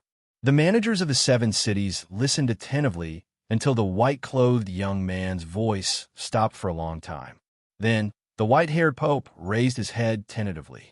The white-clothed young man had already left and took the saint's body with him. What should we do next? The managers of the 7 cities began to discuss, and the rest of the people looked at the white-haired pope. The white-haired old man smiled bitterly and said, "Everyone, although the one who came this time is the Lord of the City of Blazing Sky, I'm the same as all of you. I'm afraid other saints will appear soon. You don't have to look at me. We'll just do what Lord Michael says.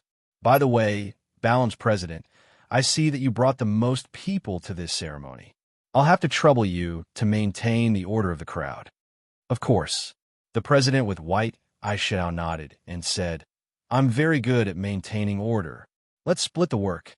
The white-haired pope said with a serious expression. The managers of the 7 cities began to get busy. The light had just landed in the residence of the saint of the City of Freedom. A figure quickly walked out from the darkness and came behind the light figure. He lowered his head and said respectfully, "Lord Graber?" The white-clothed young man nodded slightly. "Follow me in first." "Yes, Lord." Chapter 2108. As the white-clothed young man walked in, the servants in the saint's residence stopped what they were doing one by one. It was as if they were machines that were suddenly unplugged. They instantly became lifeless. The white-clothed young man stopped in the hall and glanced at the huge recliner placed on a balcony. With a wave of his hand, the woman's corpse slowly floated to the recliner. Looking at Angel Jarabe, the white-clothed young man directly said, "Report." Angel Jarabe lowered his head and said, "Today, the saint prepared the accounts of the City of Freedom and handed them to me for review. Then, the saint used the excuse of receiving the managers of the 7 capitals and left the residence temporarily." "You didn't leave?" The white-clothed young man frowned slightly. Angel Jarabe nodded. "I was still in the study when the holy fall appeared. I was wondering if I should show myself, but then you came, my lord. Did the saint do anything strange?" The white-clothed young man thought for a moment and asked, "Or did he meet someone? Apart from the invitation to the Holy Maiden ceremony, I don't know anything special." Angel Jarabe shook his head. "As for the invitation to the ceremony, I've received it many times in the past. So this time, I didn't pay much attention to it." The white-clothed young man said indifferently, "You replaced me to investigate the affairs of the City of Freedom, but the saint invited the managers of the 7 capitals to the Holy Maiden ceremony at this time. Is there really no problem with this?" "I thought there was no conflict between the two," Angel Jarabe said hesitantly. "My lord, do you think these 2 matters are related?" The white-clothed young man remained silent. At this moment, his eyes moved slightly as he looked behind Angel Jarabe. Angel Jarabe turned around and called out, "Lang!" At the entrance of the hall, Angel Lang was quickly walking in. Lang nodded at Angel Jarabe and immediately looked at the white-clothed young man and said respectfully, "My lord, this time, Balaam of the City of Dawn was invited to the City of Freedom, and I came with him." "My lord, don't worry. I've already checked the accounts of the City of Dawn. This time, I came with Balaam because my lord said that we would meet in the City of Freedom." The white-clothed youth said indifferently, "Why weren't you there at the Freedom Plaza?" Langdo said, "When Holy Fall appeared, I saw a flash of light suddenly rush out of Freedom Square toward the west. So, I followed that flash and left. The white-robed young man's expression changed slightly. Did you find anything? Rondo shook his head helplessly. He was too fast, I lost him. I'm sorry, my lord. The white-robed young man muttered. Your speed is not weak among angels. The fact that he was able to shake you off means that he came prepared. In other words, neither of you can provide me with any useful clues. The two angels hurriedly lowered their heads in fear and did not speak. All of you leave for now. The young man in white suddenly waved his hand and said. Angel Londo and Angel Jarabe looked at each other and retreated respectfully. In the end, Angel Jarabe closed the door of the hall. At this moment, the white-clothed young man was walking towards the corpse of the saint on the recliner. What are you eating? Angel Jarabe suddenly asked. Langdo seemed to have just stuffed something into his mouth. Rondo, on the other hand, seemed oblivious. What did I eat? I didn't eat anything. Angel Jarabe frowned. She shook her head.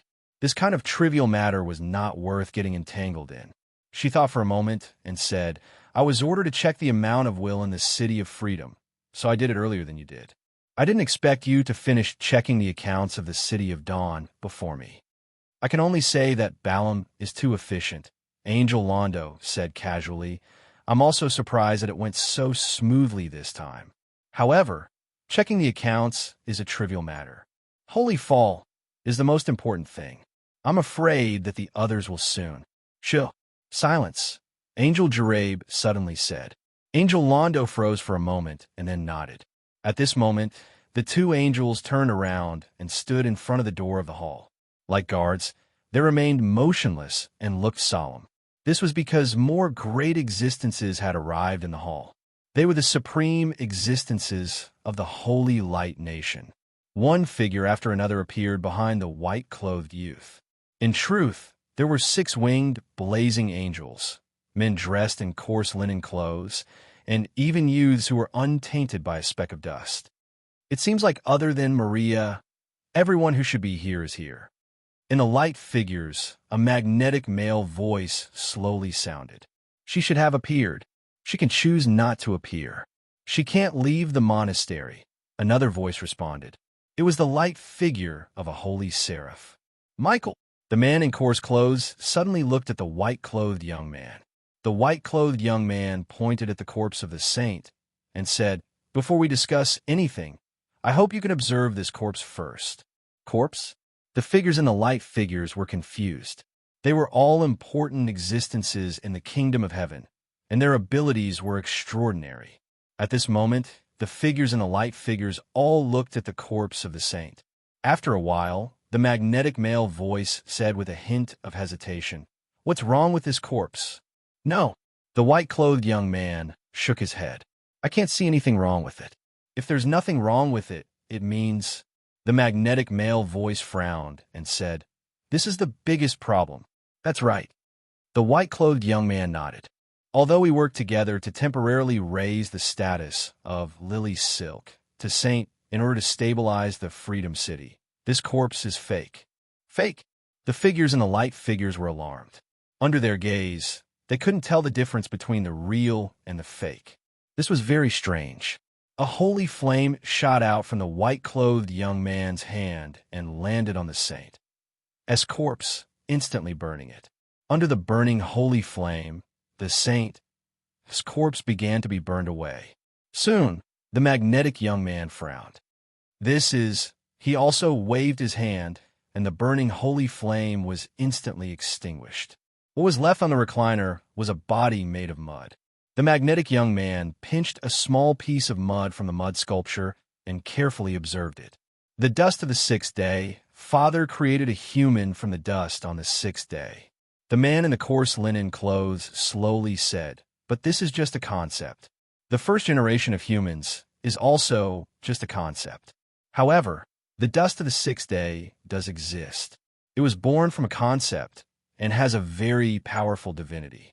But why did the dust of the 6th day? Everyone before this, I met a woman who was created by the dust of the 6th day. The white-clothed young man looked at the figures in the light figures. This woman claimed to be Asman. The white-clothed young man told them what he found in Dong Remy village, but he omitted the appearance of the shop owner and the servant girl. The new shop owner said that he might take back the kingdom of heaven, which was too scary. He didn't know that these figures and the light figures could remain calm after hearing this news. She used the rumor that Saint Joan was assassinated to lure Wings of Liberty into the trap. She can also control the destiny system. She is also a body created by the dust of the sixth day. Such a big thing happened, and you are only telling us now? Michael, are you suspecting that one of us, many of us? Facing the gazes of the figures and the light figures, the white-clothed young man said seriously, I only hope that the Holy Light Kingdom can safely survive this holy fall crisis. The impact this time is too big. We need to inform, Father. A seraph who had been silent all this time said. The white-clothed young man shook his head and said, Ever since the throne, Transcendence realm invaded, Father has closed Eden and hasn't come out. He must know what happened in the Holy Light Kingdom. He chose not to appear because he thinks that we have the ability to solve this problem. Fear has begun to spread. The coarse linen man said softly, I suggest that we should seal the source of the fear as soon as possible. Let's work together. The young man with the magnetic voice nodded and said, Let's completely isolate the Freedom City. This time, we can't let the Holy Light Kingdom be cleansed again. Although the previous cleansing was done out of helplessness, it also means that we can't let the tragedy happen again. No matter what the person behind this is planning, I will investigate to the end in the name of the 10 precepts. Moses, this matter hasn't been settled yet. Why do you want to take out your spell board so early? A faint voice sounded. It was the voice of the coarse linen man. The man with the magnetic voice said, I will go and inform the manager of Canaan first. The managers of the 7 cities are here. Everyone do your jobs. This matter shouldn't be delayed. After saying that, the man with the magnetic voice, Moses, took the lead and left the hall of the saint's residence. Then I will also. Another figure of light also turned into a streak of light and left. Then the other figures of light also left. At this time, the white-clothed young man called out to a seraph and said, Raphael, go and see the blazing sky city, Pope. I have something to say to John. I hope you have something to say to me as well, Meal. The seraph who was called out. Raphael said expressionlessly. But before the white-clothed young man could respond, he also turned into a streak of light and left. In the hall of the saint's residence, there was only the white-clothed young man and the coarse linen man left. John, the saint of the old covenant city. The two of them looked at each other for a long time. The white-clothed young man said coldly, It's been hard on you while Father wasn't here, John. The coarse linen man said slowly, I came to the Holy Light Kingdom this time using John's status. I understand. The white-clothed young man nodded.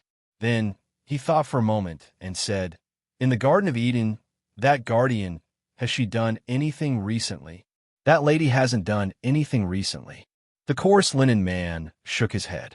The last time the sovereign of the Transcendence invaded, according to the contents of the agreement, that lady secretly made a move. But since then, she has mostly been sleeping.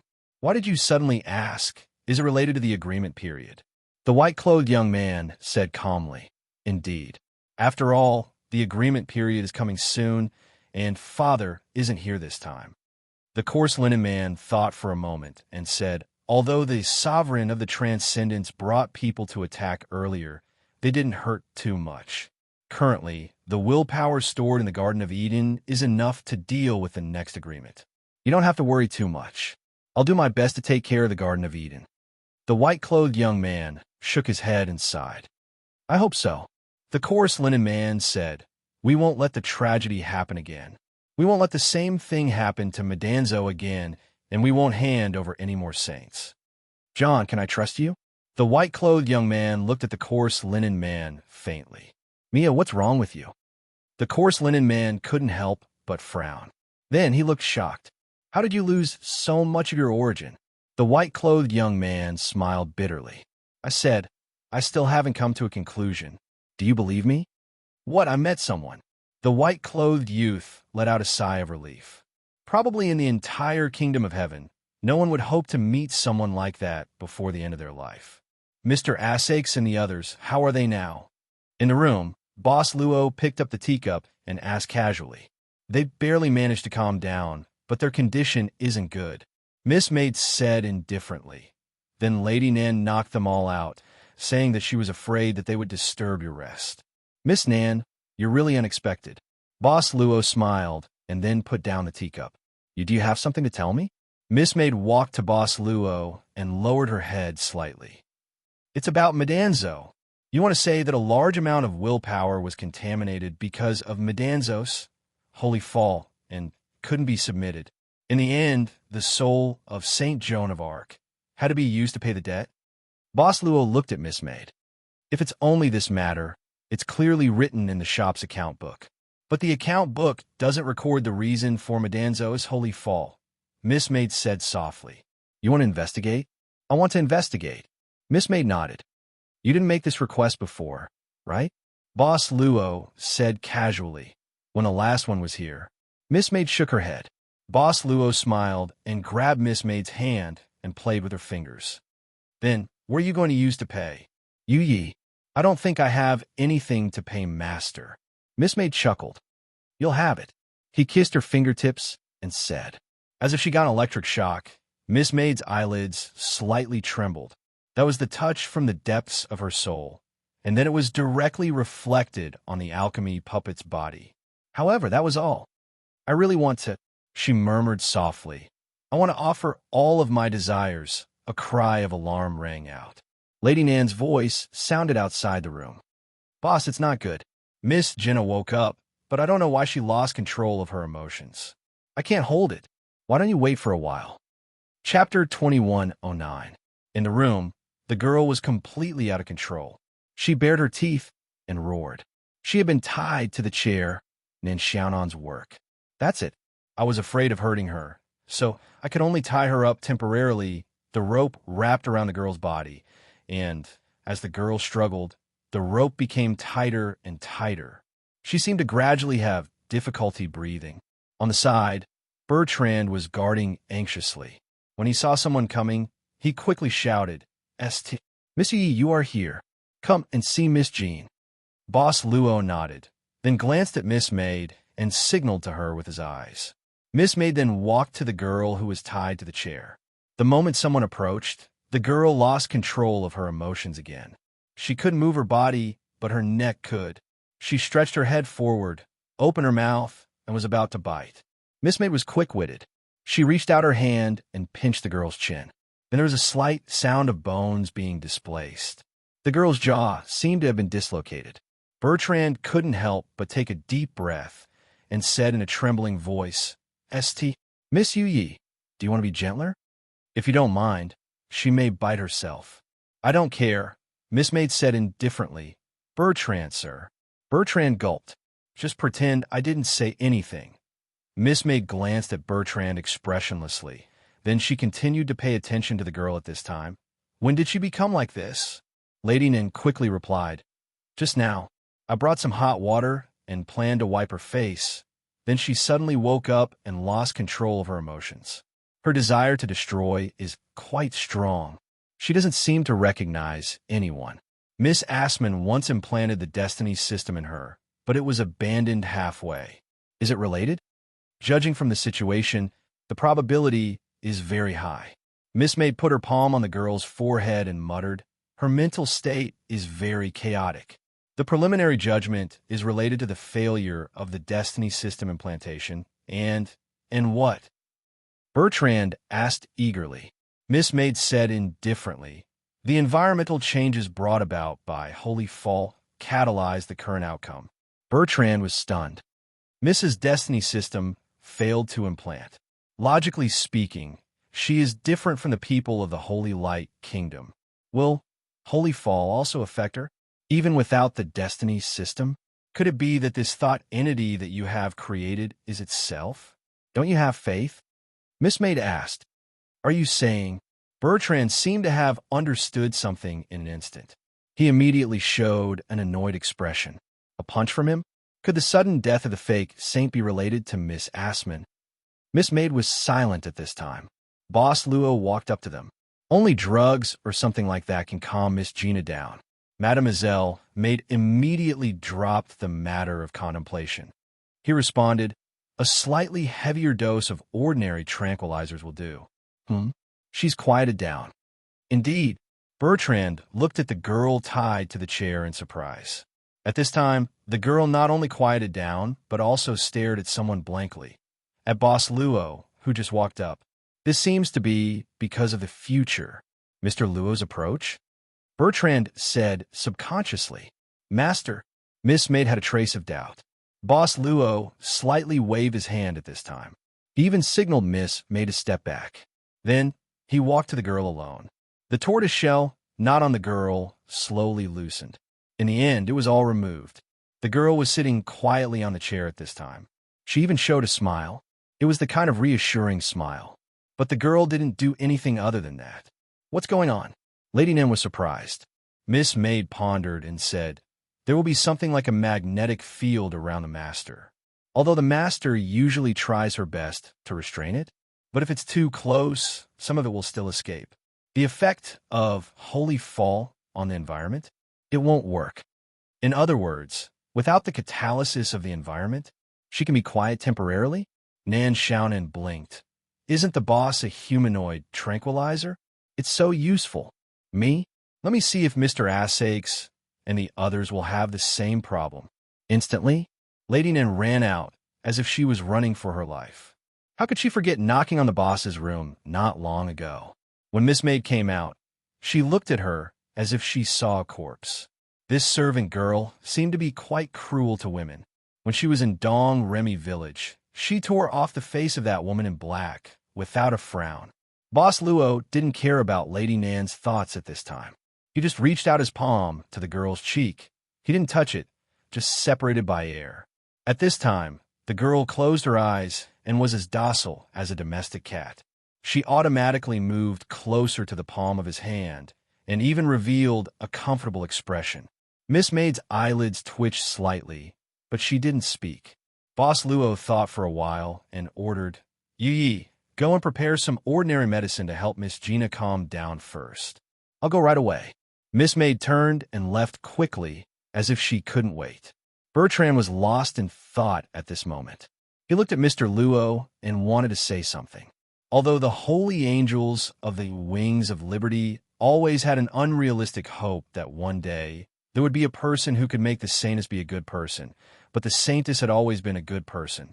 But when he saw the Holy Virgin being so obedient, sure enough, his mood was still very complicated. Future son-in-law, who are you? Bertrand asked suddenly. At this time, there were only him and Boss Luo in the room. As for the girl at this time, Bertrand had subconsciously categorized her as the type that couldn't be perceived and expressed. Mr. Bertrand. Boss Luo smiled slightly and said, don't you think that it's a bit sly to call you by this name all the time? Bertrand was stunned for a moment, and he couldn't help but smile awkwardly. After his thoughts were exposed, he quickly returned to normal and showed a solemn expression. Mr. Luo, please tell me, how should our wings of liberty view you? How should we treat you? Boss Luo seemed to show a thoughtful expression. As Bertrand's mood became more and more nervous, Boss Luo suddenly smiled and said, my identity has become more and more unconsciously. At first, I was just a child and a relative of others. And then I became a friend of more people. In fact, I think it's good to have more identities. They can always make me more worried in my heart. So, in fact, I don't mind having one or two more identities. Bertrand's eyes gradually widened. Does this mean, as I said, Boss Luo said softly, I'll be looking forward to Mr. Jacques' promise. Bertrand suddenly patted his head as if he was completely awake now. The anxiety in his heart seemed to be swept away. Damn it. It's so tiring to talk to these cultured people. You can just say that you want our saintess body. We're all men. I'll go and see if there's anything I can help our saintess. Bertrand immediately ran out with joy. Boss Luo smiled. He withdrew his gaze. The girl was still intimately attached to his palm at this time, and she was even holding it with both of her hands at this time. Yi was right about one thing. This was indeed thanks to some special magnetic field emitted by Boss Luo, which neutralized the environmental changes caused by Holy Fall. However, this did not originate from the shop owner's ability. The shop owner's ability was absolute and precise, just like his control over his presence. There would not be a single bit more, nor a single bit less, and there would not be a deviation or a situation where it would dissipate. This was another kind of power that came from his body. It wasn't easy to control, and it couldn't be absolutely precise, but it was innate. What did you dream about? Boss Luo lowered his head and looked at the girl who was gradually falling asleep, and he asked softly. A huge beam of light appeared in the sky above Freedom City. When the sky was still dark, the radiance shone like the sun. In an instant, more and more radiances of the same size flew into the sky above Freedom City from different directions. The residents of the Freedom City instantly felt a strange yet familiar warmth. It was familiar because the light was shining on them, just like how the saint shined on them, but it was strange because it wasn't the light of this saint that they were familiar with. However, the appearance of many huge beams of light made the residents of Freedom City feel like they found a piece of driftwood in a drowning sea. They breathed in a mouthful of fresh air while they were suffocating. Their hearts were still filled with great sorrow and despair, but they were gradually able to calm down. They were trying to calm themselves down. Although they were confused, hesitant, and fearful, they were able to think clearly. It's the other saint of the 7 capitals. Angels. It's the angels of Blazing Sky City. They didn't give up on us. Not yet. Our saint is dead. We are all sinners. Can our prayers still reach us? On the ground, facing the huge beams of light, the residents of Freedom City started to pray for the first time since Holy Fall. All of this fell into the eyes of the huge figures of light in the sky. Such a huge and spontaneous prayer was supposed to produce a large amount of high-quality wish power. However, at this moment, the huge figures of light didn't look happy. This batch of wish power was large enough, but they couldn't accept it. As expected, it has been contaminated. The man with the magnetic voice sighed softly. I hope we can make it in time to isolate Holy Fall's influence from here. There are only 2 paths left, the man in the rough clothes suddenly said.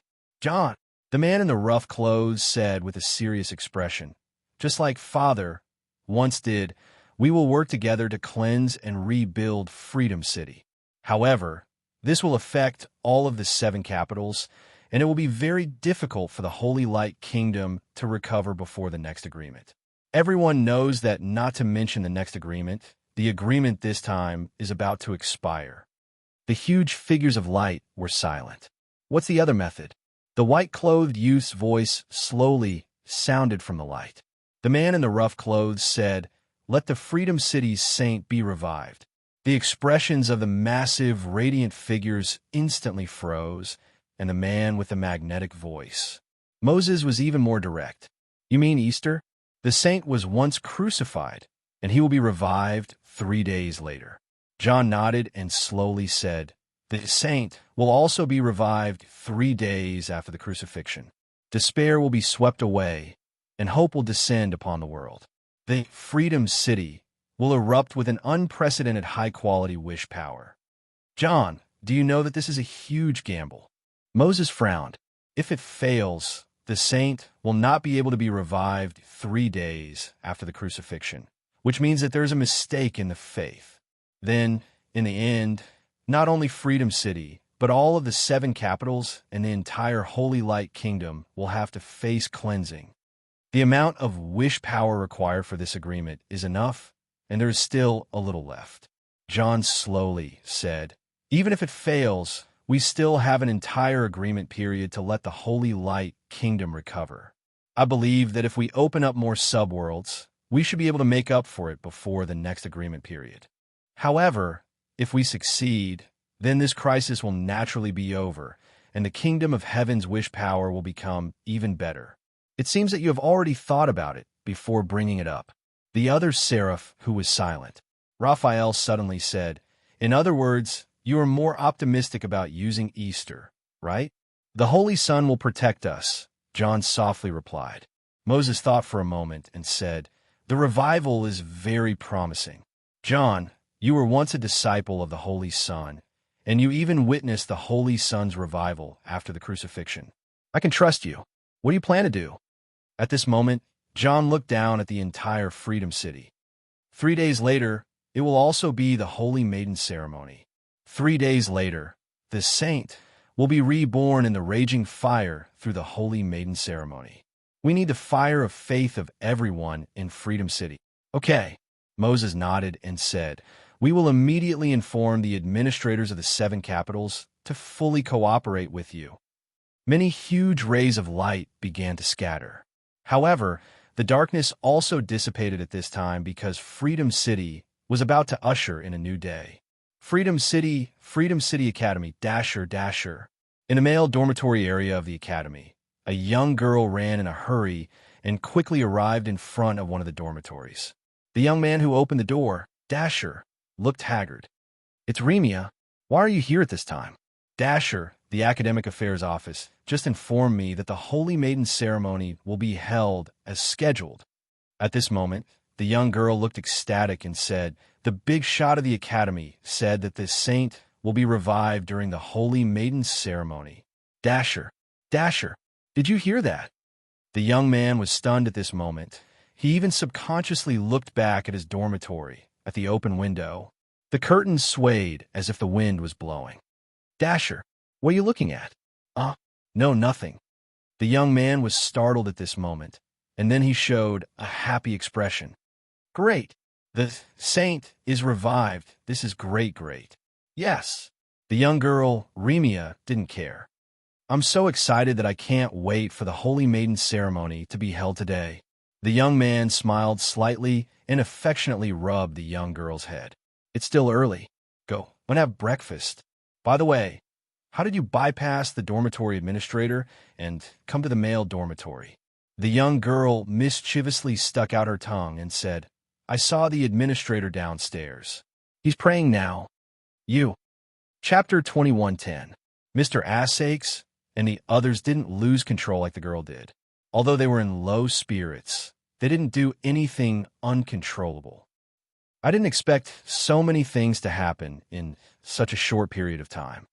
After waking up, Dooland and Lavar listened to Mr. Assash's narration with complicated expressions.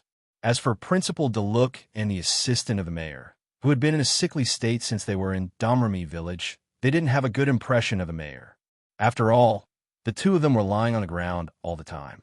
I seem to have missed a lot of thrilling adventure stories.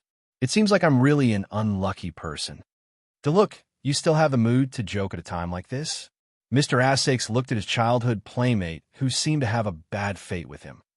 At least, we should start to feel better, right? Whether it's for ourselves or for... Deluc's eyes fell on the old TV, the revival of the saint in 3 days. At this time, the morning news program of Freedom City was replaced by the joint press conference of the 7 cities. These 7 cities were announcing the start of the saint's Easter ceremony. The things we experienced are too strange, and there are too many questions. Mayor Doolan suddenly stood up and said, but nothing is as important as Easter. Everyone, as the mayor of Freedom City, I shouldn't stay in the Rose Mansion. I have to return to the City Hall. The people of Freedom City need me the most right now. Let's discuss our matter in 3 days, or maybe we don't need to discuss it anymore. Mr. Assakes didn't stop Dooland. If he stopped him from returning to the City Hall, Dooland would definitely punch him with his iron fist. If there's anything you can help with, just say the word, Mr. Assakes said at the end. Mayor Dooland said, 3 days later, if you can help us pray for Easter, it will be the greatest help to us. Mr. Arthas only let out a slow sigh. So, Principal Deluc picked up his coat and stood up. I should go back to the academy to take a look. If I neglect my duties at this time, I will probably be fired. Most of my stocks are in the academy. If I get fired, the losses will be a little scary. You seem to be quite relaxed. Assakes suddenly glanced at Deluc. Perhaps it's because I'm not very focused to begin with. Principal Deluc said faintly, you know that I've never been very focused. It was a little secret of Dick Luke's. As his best friend and choral partner since young, Arthaces knew from a young age that this guy was capable of multitasking or even multitasking. While praying, DeLuc was still able to divert his attention to think about how to skip classes and play, or even other things. On the other hand, Mr. Assakes and Mr. DeLuc were like two extremes. The headmaster could easily multitask, but Mr. Assakes could never get a real response when he was single-minded.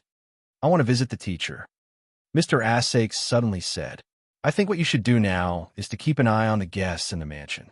Before DeLuc left, he whispered to Arthaces, "Perhaps we should be careful of them." "You too." Assakes nodded and immediately said, "Kate or Lily, send them out." The maid at the side quickly nodded in agreement. After DeLuc and Levi left, Mr. Assakes slowly breathed a sigh of relief. He sat on the sofa and poured himself a glass of water. "Lady Nan, after watching for so long, you don't plan to come out? You're quite perceptive." Miss Nan shrugged, but she had already walked out from behind. Mr. Assakes drank the water and said, "I can't feel it, but the mirror on the cabinet can reflect it." Then Shannon finally sat down. Mr. Assakes directly asked, "That Mr. Jacques hasn't woken up yet?" Nan Shannon said, "There are many ways to wake him up. Even you can do it. Why ask me?" Mr. Arthaces frowned and thought for a moment before saying, "According to what you said before when you violently knocked. Let us rest. Rose Mansion will switch to Dong Remy Village after midnight." "How did you find out?" "We found it by accident," Lady Nan said casually. "It seems that even after experiencing some special things together, we still can't trust each other." Mr. Assakes sighed. "Trust is a luxury after all." Nan Shannon blinked and smiled. "I've already made an agreement with DeLuc, Durand, and the others. We'll put this matter aside for now, before Easter." Mr. Assakes thought for a while and said, "After all, there is nothing more important than Easter." "I heard it," Nan Shannon said indifferently. "You don't have to tell me again. I didn't say it for you." Mr. Assakes shook his head and said, "I want to say it for Mr. Luo and Ms. Yu Yi." That was not the power of a human. At least, it was not the power that Assakes knew. When he was in Dong Remy Village, Jacques turned into an evil dragon.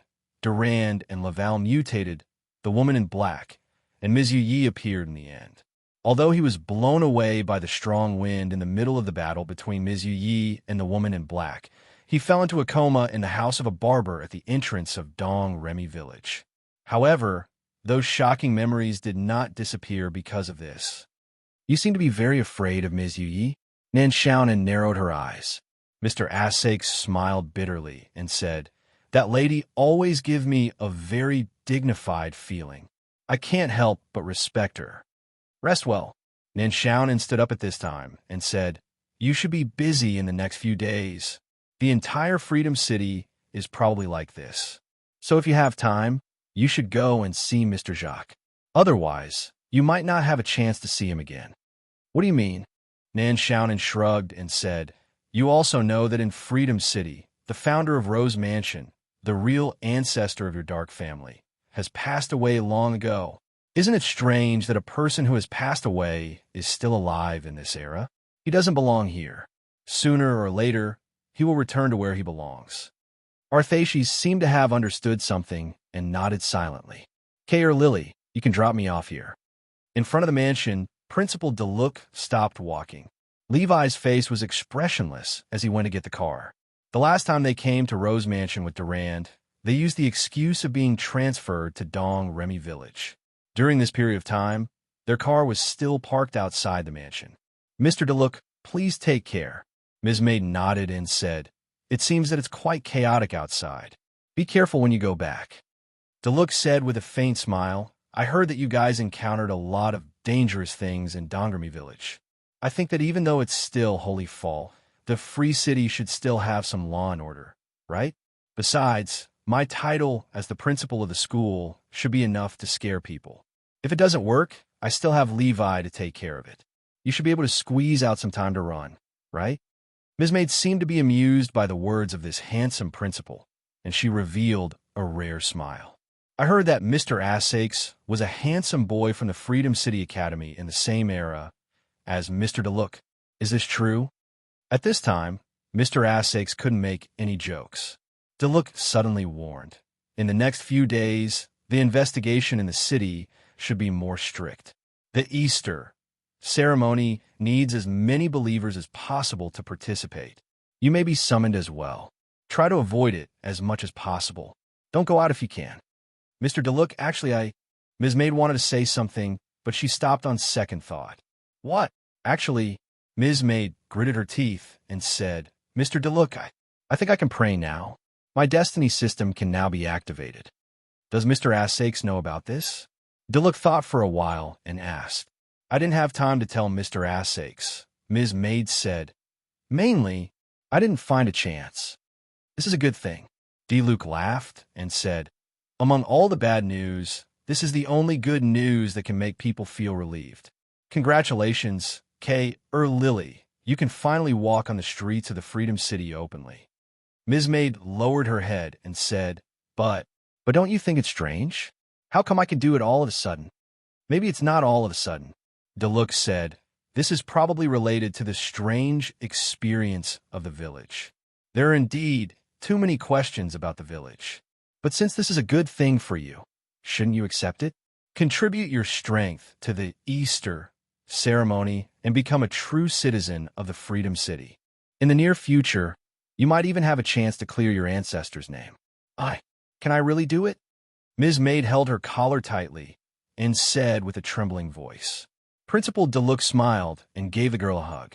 He said softly, In my opinion, Lily is no different from those holy girls who are about to step onto the altar. You are all so pure. We shouldn't determine a person's future based on their birth. If Mr. Assakes can also give me a hug, that would be great. The girl suddenly had such a thought. She closed her eyes and took a deep breath. She seemed to be intoxicated by the rose fragrance on the principal's body. Lily, are you interested in coming to my academy for a day trip? Letting go of the girl, the principal asked with a smile. What? Ms. Maid was surprised at this time? The people in the city are like components in an extremely precise clock. Each component has its fixed function. Deluc smiled and said, No matter what an individual does, most people's trajectories won't change. Although we will all be busy for Easter, it doesn't conflict with your visit to the academy. Anyway, you can already walk freely, right? But the girls seem to be moved. If I go out, Mr. Assakes will be the only one left. It's like skipping class.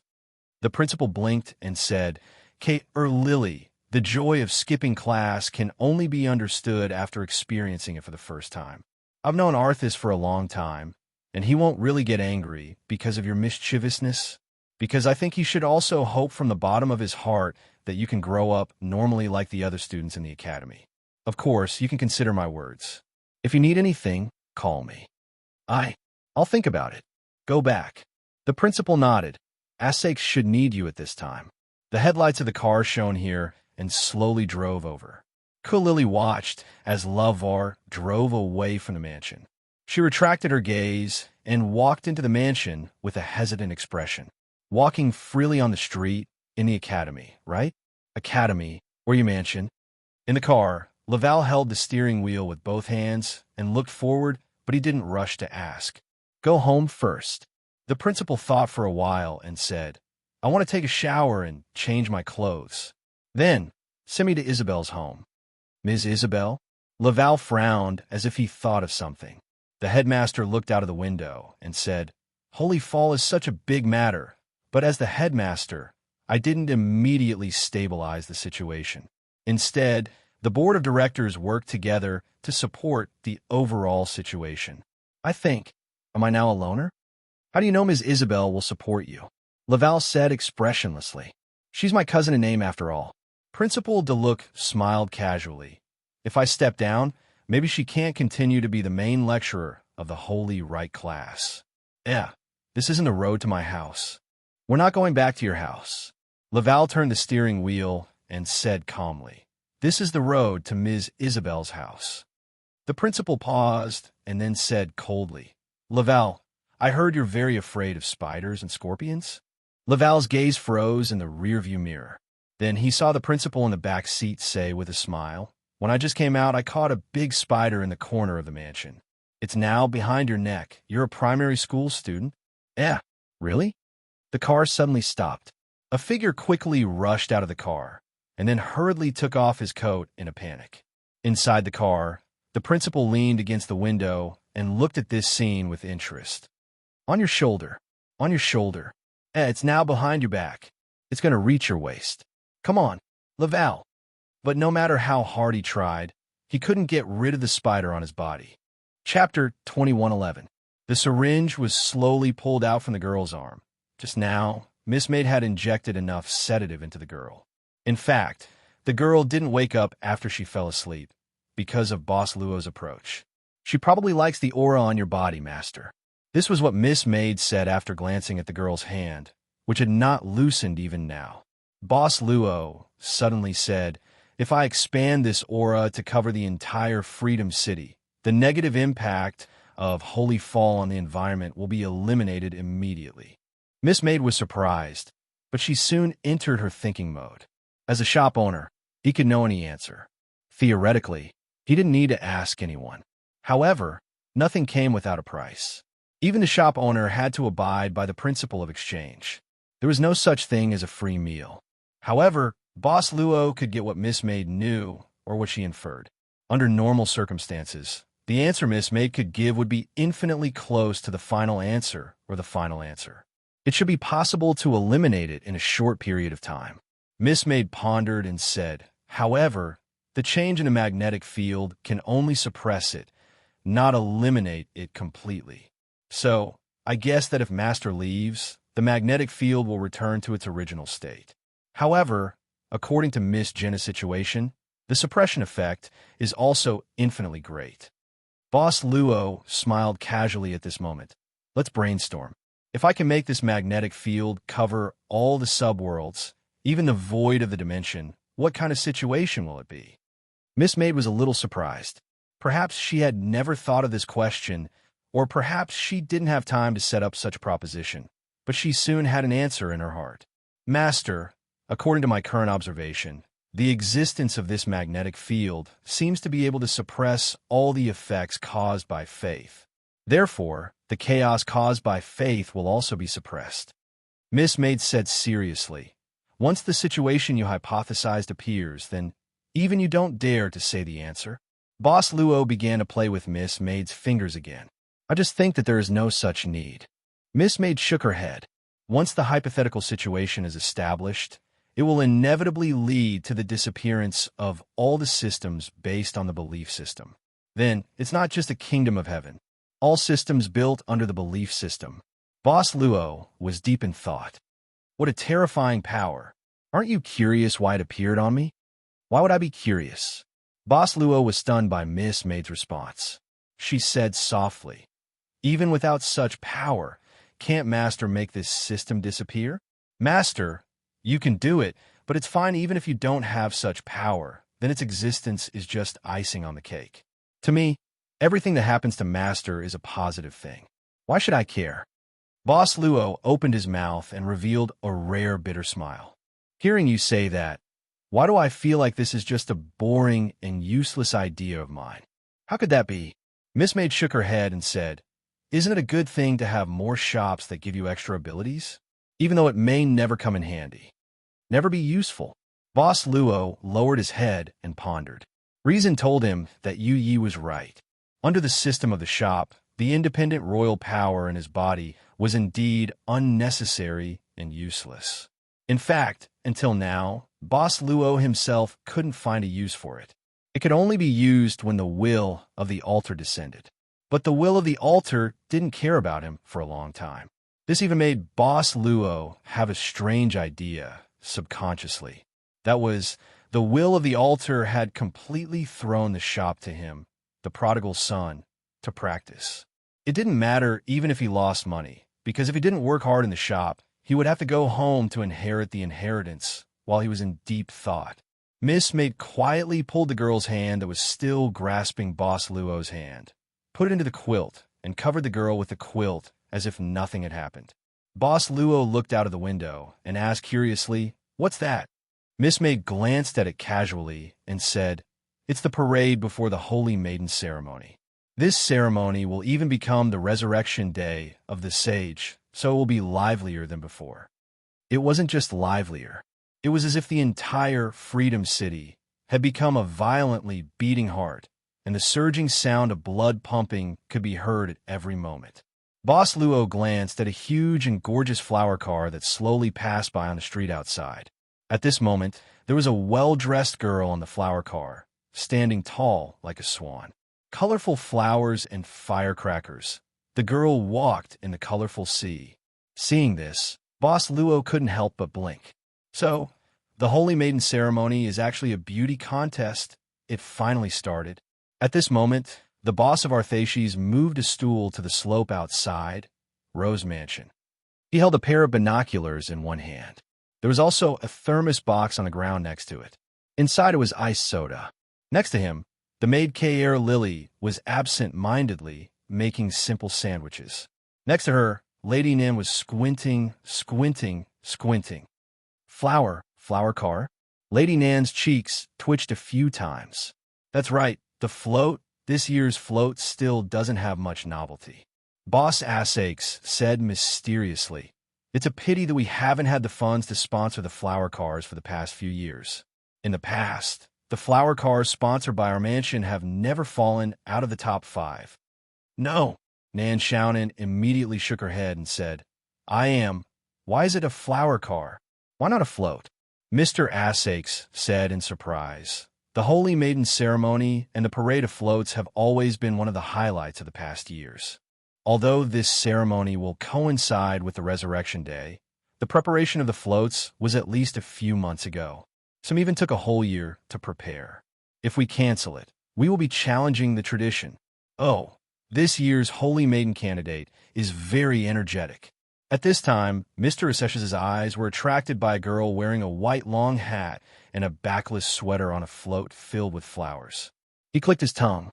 Nan Xiaonan face-palmed and sat down with a sigh. I feel like this is a bit different from what I imagined. Tiwa. Well, although Freedom City Traveler's Guide mentioned the Holy Maiden ceremony, it only said that it was a very grand and important event in Freedom City. Lady Nan, you seem very surprised? K.R. Lily said in surprise. You don't know about the Holy Maiden ceremony. So, what is the Holy Maiden ceremony? Float parade, talent competition, fashion show. K.R. Lily looked at the girls on the float enviously. This is the dream of girls. After many rounds of selection, the most popular girl will be crowned as the Holy Maiden and take the crown and scepter from the previous Holy Maiden. In the following year, the newly born Holy Maiden will be the representative of the Holy Maiden and become the goodwill ambassador of Freedom City to visit the 7 capitals. Basically, the Holy Maiden who returned after completing the mission would have a good career development.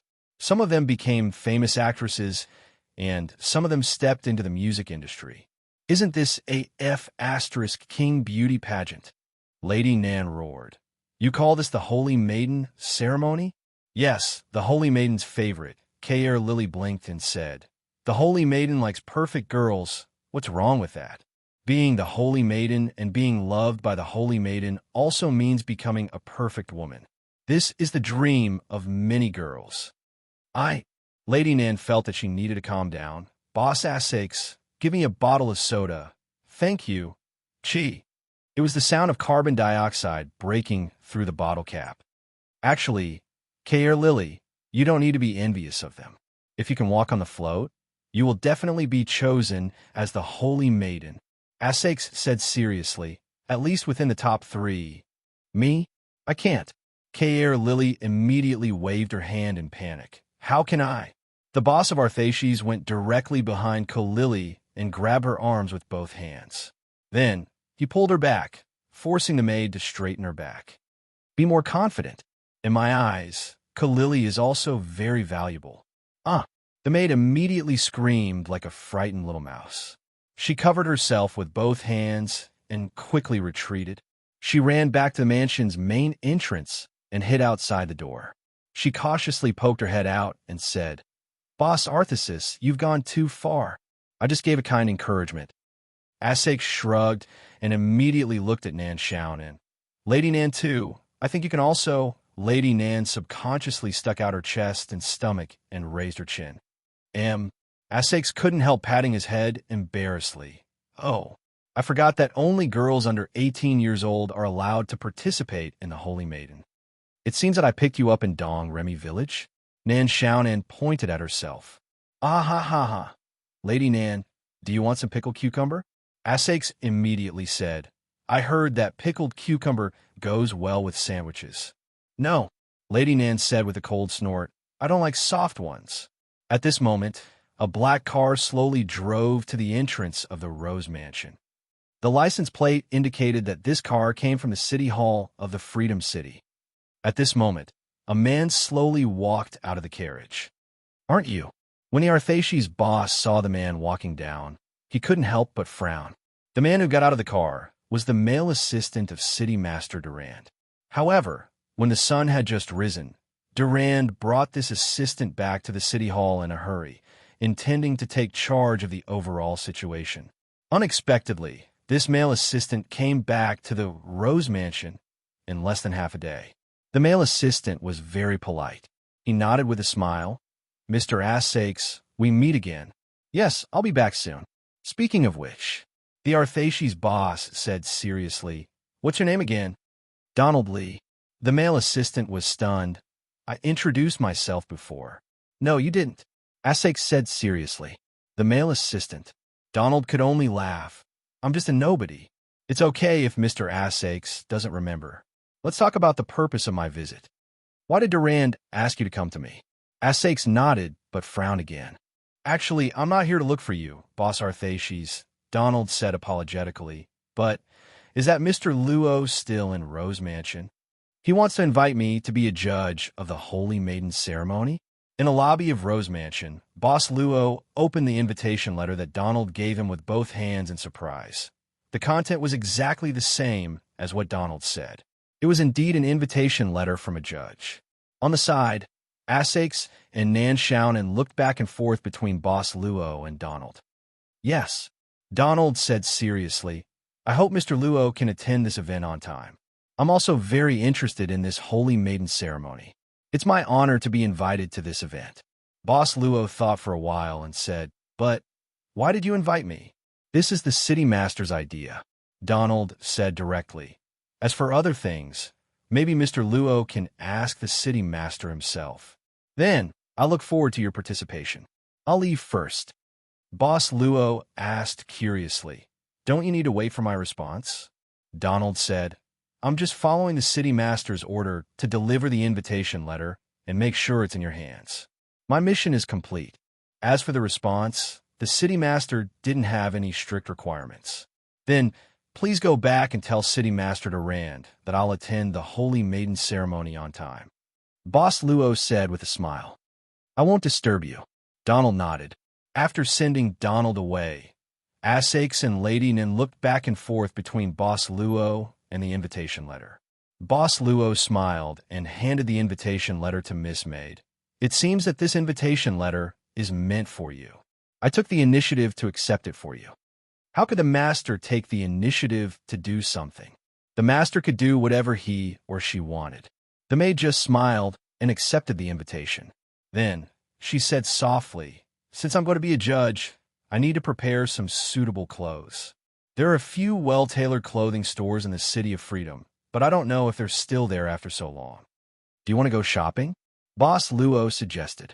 Miss Maid nodded gladly. Then, the couple said that they would be back before dinner and went out. Asakes and Nan Xiaonan looked at each other again. So, who can tell me what just happened? The Arthashi's boss asked with a solemn expression. Chapter 21:12.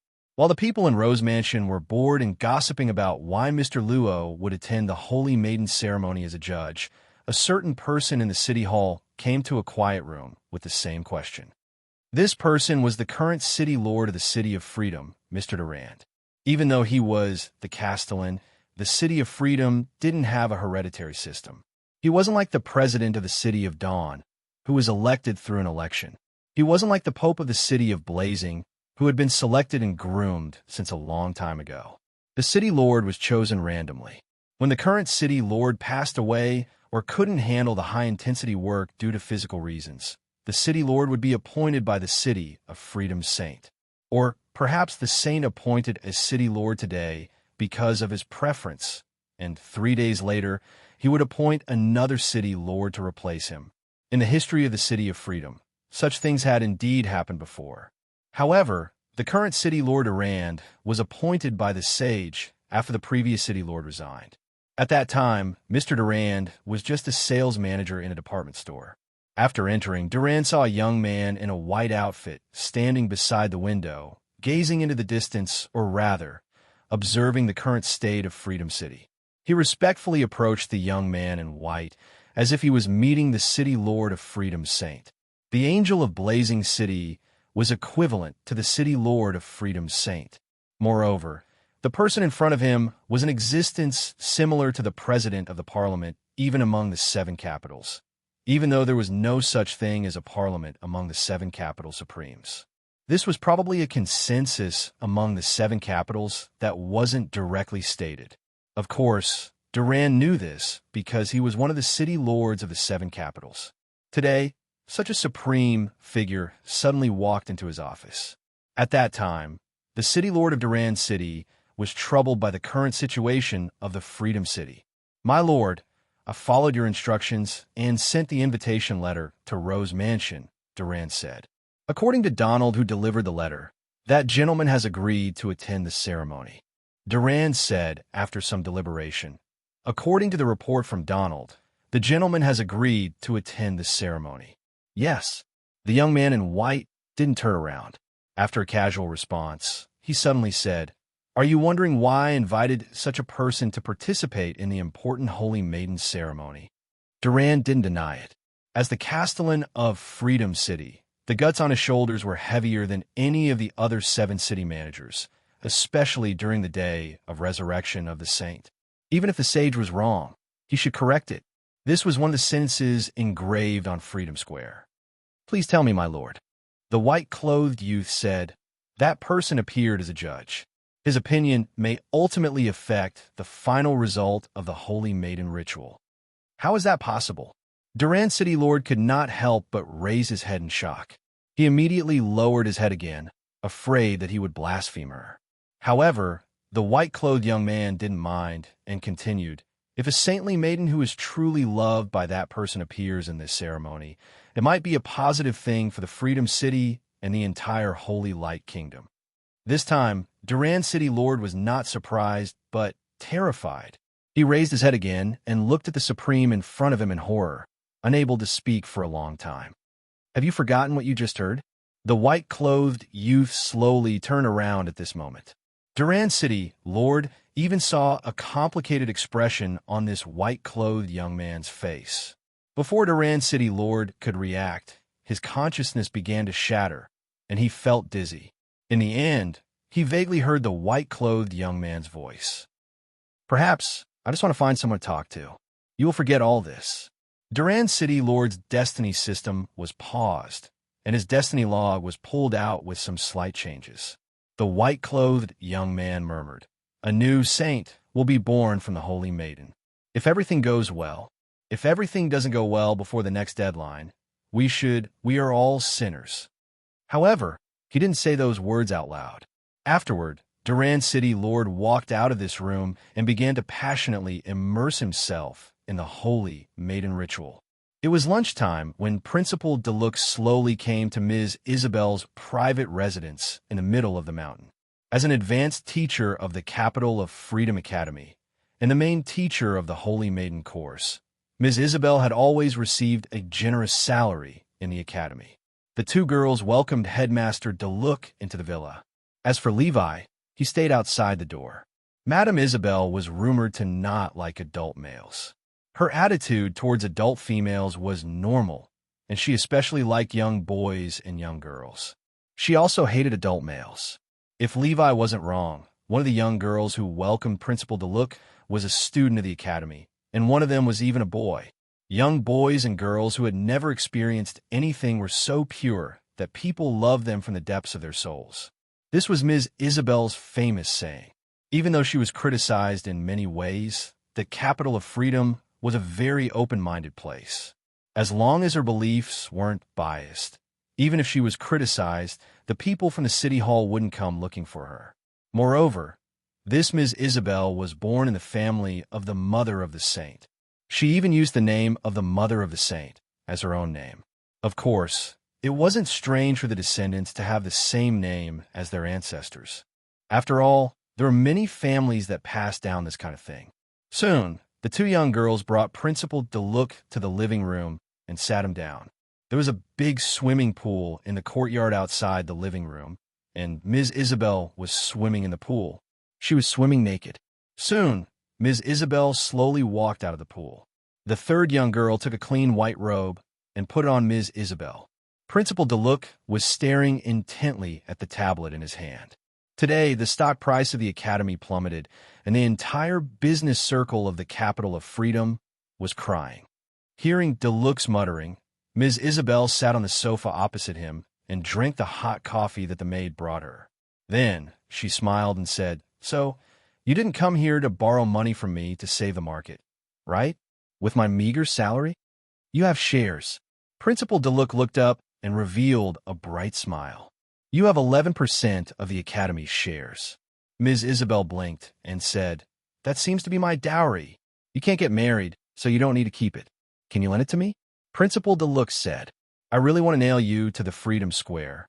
Ms. Isabel said expressionlessly, "Even if I die, I'll take you with me." Principal Deluc looked like he was furious, but he had a smile on his face. The three girls who were waiting on the side. Oh, there was a cute boy among them. They didn't understand what was going on. Ms. Isabel shook her head and said, "Such a big thing happened, but you didn't show up at this time. You even slowly came to my house. Tell me, should I call this serves you right?" "I have my reasons." Principal Deluc smiled bitterly and said, "I'm outside the signal area, and I can't contact you. Do you believe me?" "Of course," Ms. Isabel said casually. "Even holy fall can happen, so there's nothing that can't be trusted. So, are you going to lend me money or not?" Teacher Isabel rolled her eyes. She then stared at Principal Deluc's face without saying a word. Principal Deluc was not afraid of being stared at all, so he did not mind at all. "Forget it."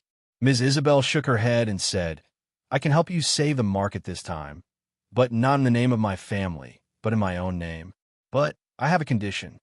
Tell me whether I can do it or not. I'm not going to agree." "Don't talk nonsense." Ms. Isabel rolled her eyes again and said, "This time, I want you to help me add one more person to the Holy Maiden ceremony." Headmaster Deluc was stunned and said, "Cousin, to be honest, if it was before the parade started, I could help you cheat a little. But the parade has already started. At this time, how do you want me to help you add people in?" "You'll find a way." Ms. Isabel smiled and said, "That's my only condition. It's up to you whether you agree or not." Principal Deluc couldn't help but frown. After thinking for a while, he said, "Why are you so insistent on adding another person?" Ms. Isabel smiled sweetly. She casually looked at the beautiful girls behind her and said, "Because I found that in my collection, at most, they're a candidate for the Holy Maiden ceremony. There isn't a real Holy Maiden ceremony. I don't want to have regrets when I'm old. If this kind of words is spread out, you'll be sent to court. Then you can wait to go bankrupt." "My most respected and beloved cousin," Principal Deluc said passionately, "as your only relative, how can I let you have regrets in your life? So, can't you choose one from the list of holy maidens?" "I have someone else in mind." Ms. Isabel smiled and said, "I just found out. It's a cute little fellow." "Who?" "You just need to add another person for me." Ms. Isabel chuckled and said, "You don't need to care about anything else." Principal Deluc said, "Even if I add another person for you, this time's Holy Maiden ceremony won't be so simple. Those supreme beings will probably come in person." "What are you holding?" "The invitation letter of the Holy Maiden ceremony's judge." Principal Deluc opened his mouth in surprise and said, "How did you, as the main lecturer of the Academy's holy ritual and an expert in the field of holy ritual, I was invited to be one of the judges? Is that something unbelievable?" Teacher Isabel smiled and said, "This is something that was decided a few months ago." Principal Deluc shook his head and said, "As I said, those supreme beings will probably come in person. This time's Holy Maiden ceremony won't go as you wish. Ms. Isabel didn't want to talk nonsense and said simply, see the guest out. Also, add this Mr. DeLuc to the list of forbidden visitors. So ruthless. Principal DeLuc cursed in his heart and said directly, the results will be out in the afternoon at the earliest. But you should at least give me the participants' personal information. At this moment, a beautiful maid took out a document and placed it in front of Principal DeLuc. You seem to have prepared this a long time ago. Principal DeLuc didn't feel good about it. Ms. Isabel said, before 8 in the morning, your secretary called and said that she wanted to visit me. I don't know why you delayed it until now. Principal DeLuc squinted and glanced outside the window. In the end, he went home and took a shower. Principal DeLuc shook his head and opened the document. He took out the document and glanced at it. His expression changed slightly. This is too big of a gamble. Why? Is there something that you're afraid of? Ms. Isabel narrowed her eyes and said, you weren't like this when you embezzled the Academy's funds, right? I'll probably be sent to the court with you. Principal DeLuc sighed and stood up. He put the document away and said, wait for my news. I'll wait for your good news. We're in luck. This clothing store is still here. Ms. Maid brought Boss Luo to a clothing store at the end of the main business district. According to Ms. Maid, this store seemed to be more than 100 years old. It seems to be the 7th generation. Ms. Maid glanced at the photos hanging in the clothing store and calculated the time. But it seems that the craftsmanship has been well inherited. There is probably something unique about this store that could get the praise of this picky Ms. Maid. Boss Luo didn't pay much attention to clothes. Luo, Mr. Luo. At this moment, a voice with a hint of surprise sounded behind the two of them. The two people in the store turned around at the same time and saw a young man walking forward quickly at this time. It was the young man who took the sightseeing bus together when they first arrived at the Free City, Dasher. Hello, Mr. Dasher. Boss Luo smiled slightly. I didn't expect to see you here again. Yeah, I thought I was mistaken at first. The young Dasher seemed to be in a good mood. Are you here to buy clothes? I don't think I have the skills to apply for a tailor here. Boss Luo smiled casually. Dasher was stunned and immediately reacted. Mr. Luo, you're really humorous. Mr. Dasher, you're here to buy clothes too? Dasher nodded, yeah. Remia is about to participate in the Holy Maiden ceremony. We ordered a few sets of clothes here. I'm here today to see the progress. This store has always had clothes for the Holy Maiden ceremony. It's very popular. I don't know if our order has been completed. Boss Luo smiled and said, speaking of which, I seem to have promised to go to the ceremony to see you. Now it seems more and more exciting. Ah, the owner is back. Dasher said quickly at this time. Let's talk later. I'm going to find the owner. Go ahead. Boss Luo nodded slightly. In the clothing store, a woman in her 30s walked out with a tired face. Seeing this, Boss Luo and Ms. Maid looked at each other. Boss Luo smiled interestingly at this time. The owner of the clothing store looks like Ms. Assman. Chapter 21:13. I'm sorry. There are too many orders recently. I can't handle it alone. Sorry to keep you waiting, Mr. Dasher. The owner of the clothing store looked apologetic. Understand. After all, the situation now is really complicated. Dasher shook his head and expressed his understanding. Miss Assman, you've worked hard these days.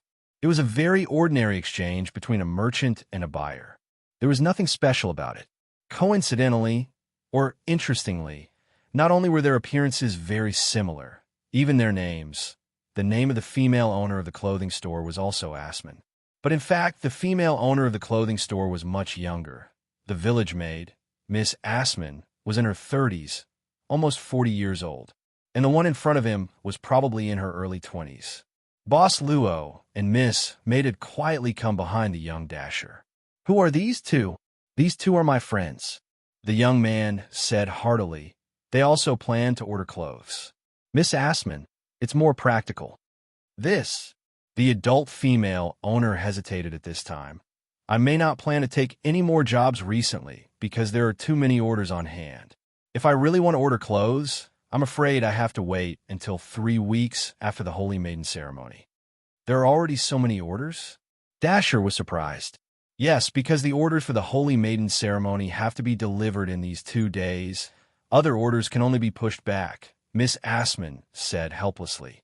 Boss Luo smiled and said, "This also proves that there are many people who like the style of this shop." "Thank you for your compliment, sir." Miss Assman showed a beautiful smile. "I don't know what kind of clothes you want to order. If you don't mind, maybe I can recommend you to other tailors. They are also excellent." "We'll just look around," Boss Luo said. "If it's suitable, ready-made ones are also not a problem." Miss Assman thought for a while and said, "Sir, what style do you want? I plan to participate in a public event, so I want to choose some formal clothes."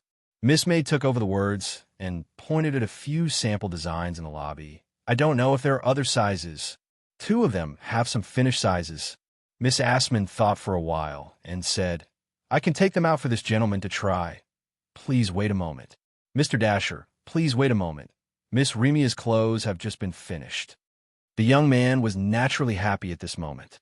At this moment, Miss Assman walked into the shop again. Outside, Boss Luo was chatting with Desu. "If that's the case, Miss Remia must have joined the parade today as well. I wonder which route they took. Perhaps we could take a look later." "It's a bit far," Dahir said apologetically. "Remia's parade route today is near the academy." Dahir sighed. "And she doesn't have a personal float." "Oh? Why?"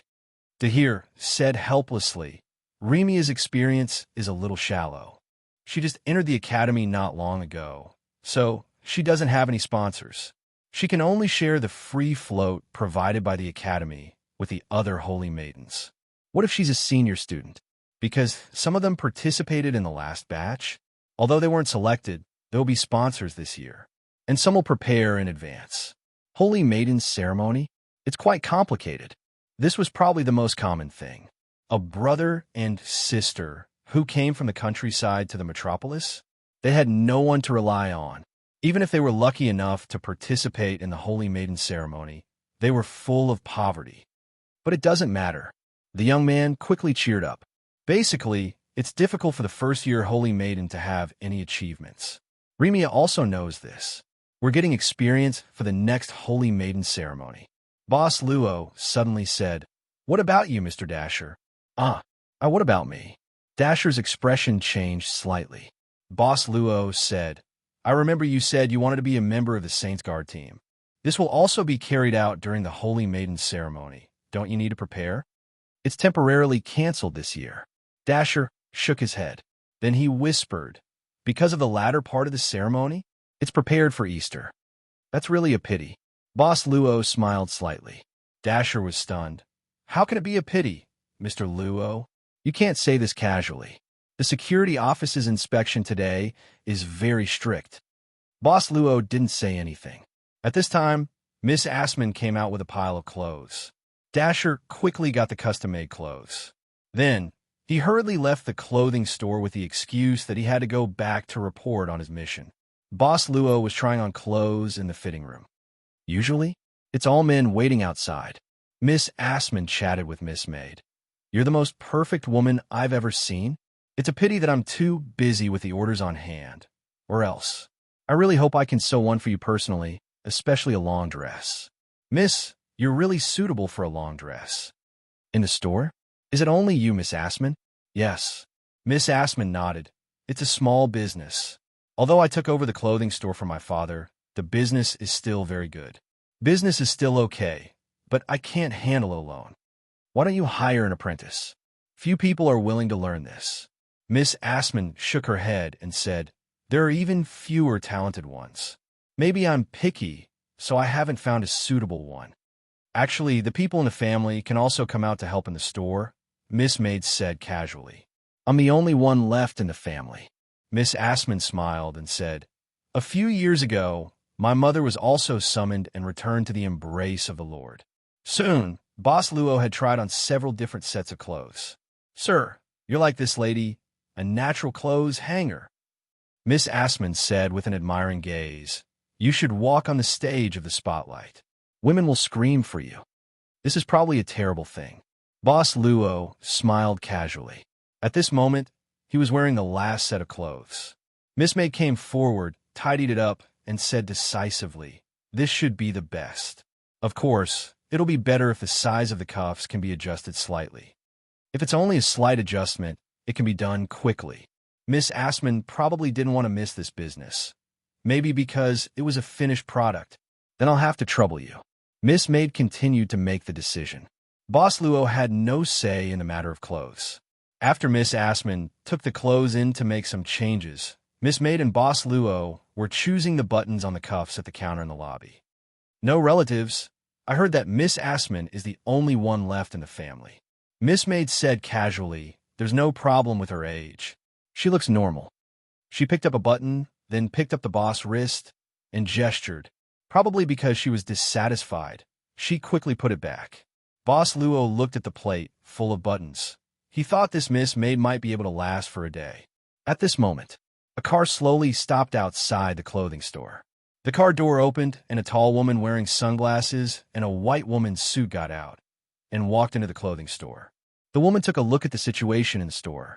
Her eyes paused on Boss Luo and Miss Maid for a while, and then she went straight into the space inside the clothing store. "It seems that Miss Assman's business is really good." Boss Luo smiled casually. The sewing machine was passed down from her ancestors. Miss Assman was now making changes to the sleeves. Suddenly, Miss Assman seemed to remember something. She hurriedly stood up and ran to a cabinet at the side. She tiptoed and pulled out a photo album from a pile of books. She began to flip through. Soon, she seemed to have found the photo she was looking for. She took out the photo, put it on the table lamp, and looked at it carefully. This was an old photo passed down from one of her ancestors. It was yellowed, blurred, and could be called an antique. "It's really similar," Miss Assman murmured. She would look at these old photos when she was free. Many of them were recorded by her ancestors, and some were left by customers. Occasionally, she could find inspiration from these old things. Today, she met a woman who she really wanted to make clothes for. Then, she found that this woman was very similar to the model in an old photo left by her ancestors. Miss Assman turned the photo over. There was a line of words written by her ancestors on the back. "The incomparable Miss Jean."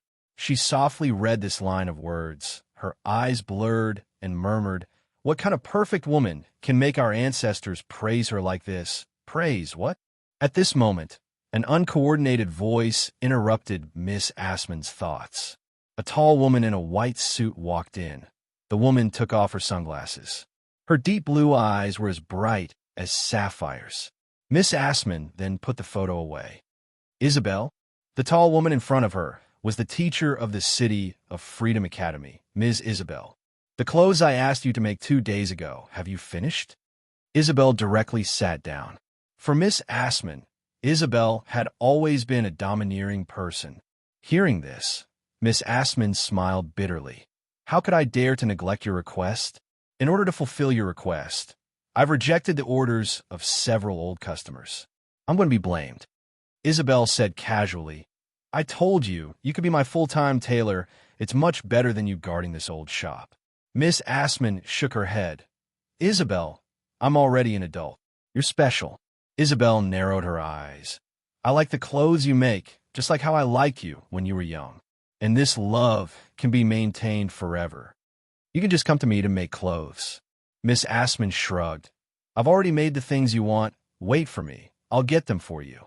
"Wait," Isabel suddenly shouted. "The two outside, are they your customers? Is there a problem?" Miss Assman suddenly frowned. "How old are they?" Ms. Isabel asked directly. "Don't think about it." Miss Assman shook her head. "No matter how you look at them, they're all adults, right? Why did I only meet them now?" Isabel sighed with pity. "Time played a joke on me." Miss Assman seemed to be used to it, saying indifferently, "Time plays a joke on you every day. There are so many beautiful boys and girls in the world. Can you really like all of them? I'll increase the rent tomorrow, okay?" Isabel suddenly smiled. "You're really—" Miss Assman sighed helplessly. "Evil capitalists." This clothing store was under Isabel's name. Not only that, over 60% of this entire street was under Isabel's name.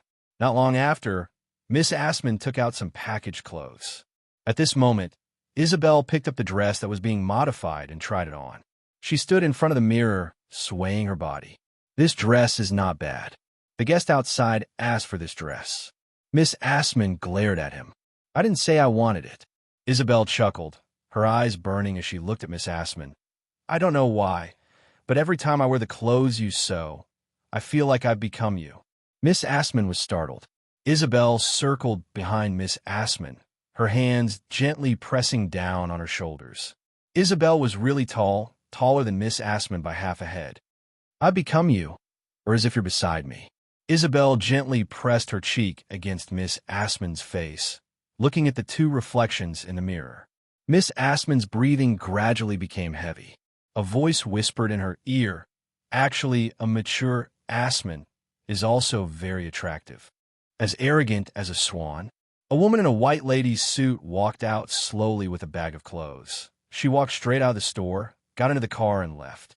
After a while, Miss Assman hurriedly walked out with the clothes in her hands. Perhaps it was because of the high temperature in the room. Miss Assman's face was a little red. Her hair and fair neck were a little damp. Sorry, a regular customer just came. Miss Assman said apologetically, Sir, I've finished altering your clothes. Do you want to try it again? No need. Miss Servant Girl said coldly, I don't want this dress. I just want this button. Miss Assman was stunned. Not knowing what to do, this is the compensation for the loss of time. Please accept it.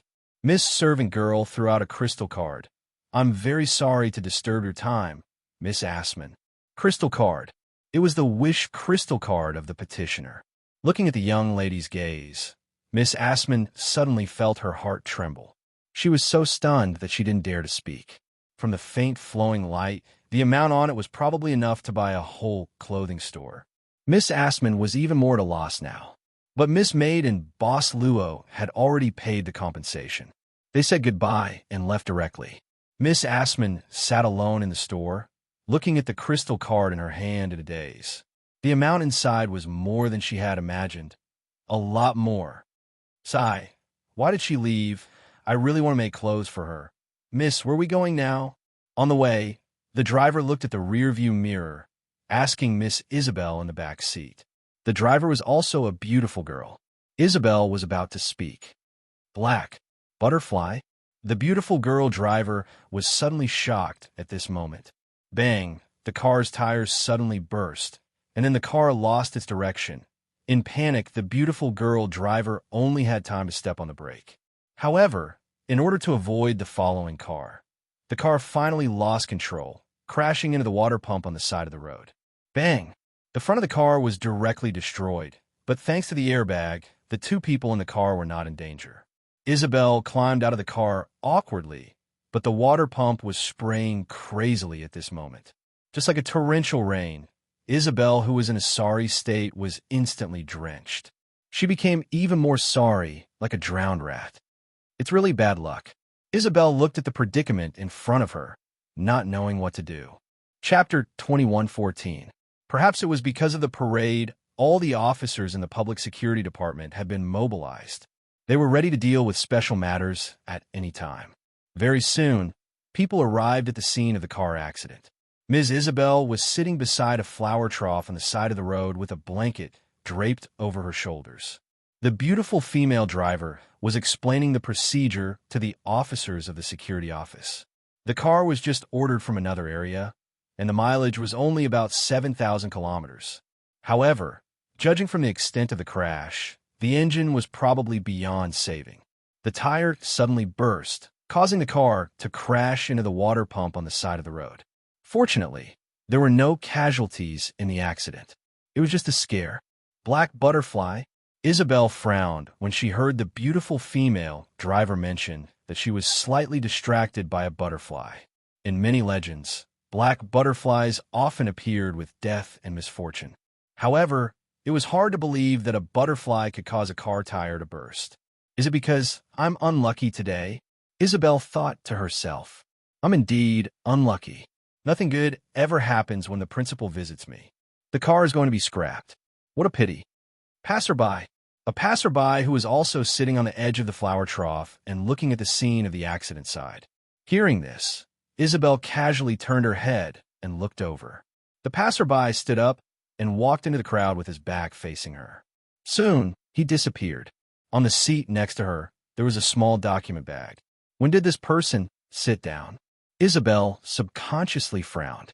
She picked up the document bag that was left aside and opened it. She glanced at the document inside.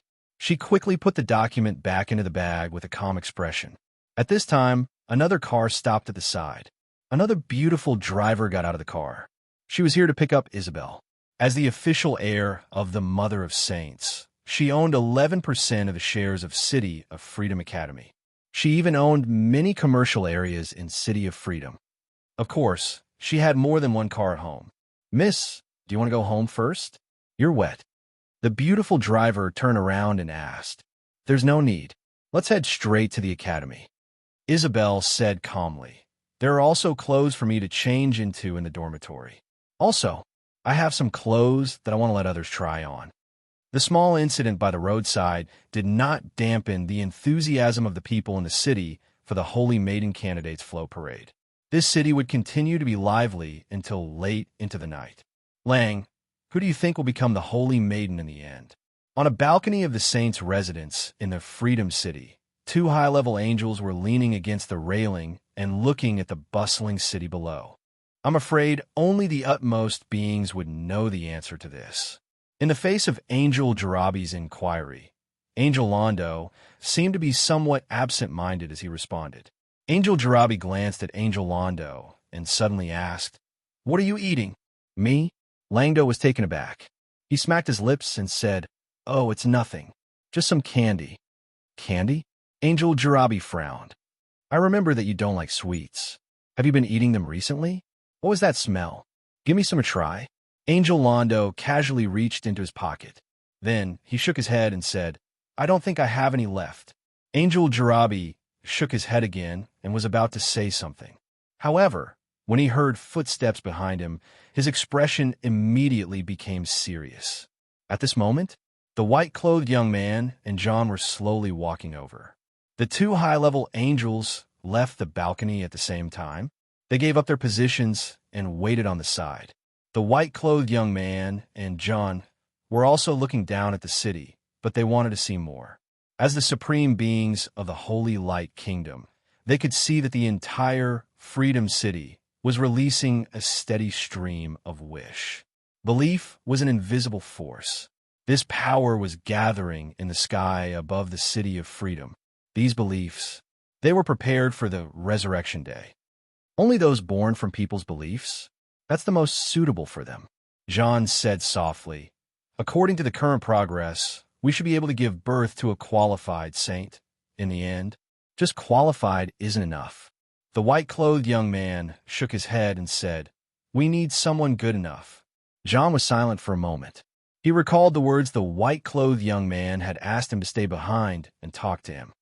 I met a person today. You really invited that person to be a judge? John couldn't help but ask. This is the best plan. At least, that's what it looks like for now. The white-clothed young man nodded. John exhaled slowly and said, Mir, I know what you want to do. Pick out the girl that person likes and make her a saintess. You can even make her a new saint. Then at the very least, when the next deadline comes, we have enough chips in our hands, don't we? Repeat what you did last time. The white-clothed young man said calmly, The Freedom City has already lost its true owner? How many new saints do you want to create? As many as you can create. John sighed and said, In a sense, you're already making a deal with the devil. The whole kingdom of heaven? Theoretically, it was born on the basis of such a sinful deal, the white-clothed young man said calmly. John thought for a moment and said, Perhaps I can use another identity to descend and meet the new owner. No need. The white-clothed young man shook his head and said, I don't want too many people to know about Father for now. Although the thrones of the transcendence are ancient gods, they can't easily invade the kingdom of heaven's holy light. Moreover, it happened so suddenly. Although their ultimate goal is to bring Noah out, Noah was placed in the Garden of Eden. With the holy light left by Father, it's naturally impossible for him to communicate with the outside world. John couldn't help but frown. You already have a suspect? The white-clothed young man said softly, "I don't want to have a suspect." John shook his head. He looked at the situation in the Freedom City and said coldly, "Actually, if you want to find the most suitable person to inherit the will of the saint, you should choose from the saint's father and the saint's mother. Unfortunately, the white-clothed young man said faintly, "What should be inherited is the will, not the so-called bloodline. Moreover, the so-called bloodline has long become dispensable on the path of unification." Shaking his head, the white-clothed young man said, "It seems like Maria still can't come." John said, "Without father's official permission, how can she walk out of the monastery?" The white-clothed young man nodded and then turned into a beam of light that shot toward the sky, heading to the place where the huge faith gathered. In the next instant, John followed closely behind. A faith of this scale couldn't be allowed to form naturally. It needed extreme care to stabilize and blossom in the right direction. At this moment, the supreme beings were all trying their best to protect this huge flower of faith, and they couldn't make any mistakes. At this moment, Angel Londo and Angel Grab looked at each other. Angel Grab said, "Let's go see the managers of the 7 capitals and see how they are doing. Why haven't you finished eating the candy yet? Because it's hard candy?" Angel Grab shook her head and left first. Holy Maiden's backless sweater is on sale. Please support the contestant of number 7. Flat breasts are super righteous. People were shouting and yelling. People crowded in this city as if it was an unprecedented carnival. On the huge floats, the girls were being cheered by the people. "Did you have a floats parade when you were here?" In the crowd, Boss Luo asked curiously while eating a hot dog bought from a roadside snack stall. After they came out of Ms. Assman's clothing store, they didn't continue to shop for dresses. Ms. Maid said that she would rather make one herself. Boss Luo wasn't surprised by this decision since Ms. Maid's forehead was almost engraved with the word omnipotent. "It's probably that guy's idea," Ms. Maid said indifferently. "He's really capricious." "That guy?" Of course, she was referring to the guy who was nailed to death on Freedom Square. "There's a little guy over there." Boss Luo suddenly signaled with his eyes. He could always see something special in the crowd. Ms. Maid immediately looked over.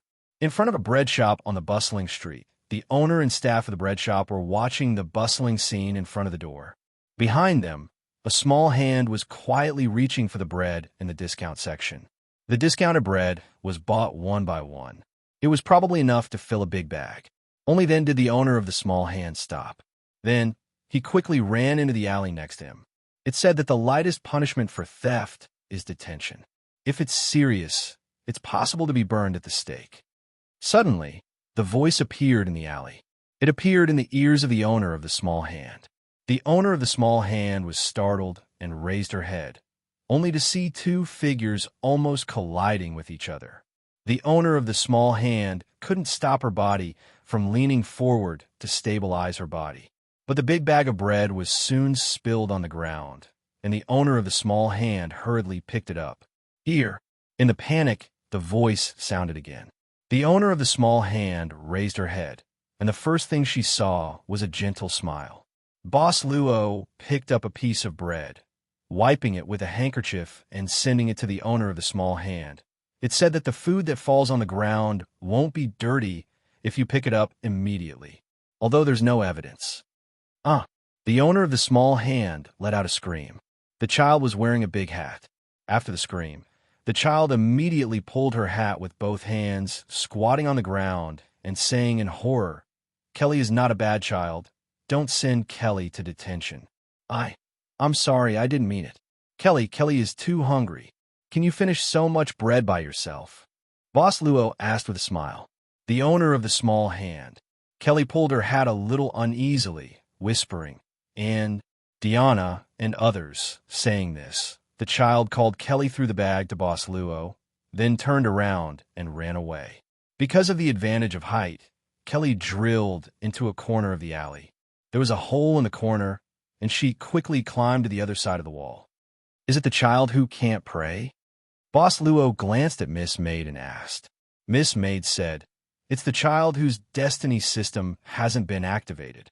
Boss Luo thought for a while, squatting down to pick up the discarded bread on the ground, saying, "How much willpower is needed here?"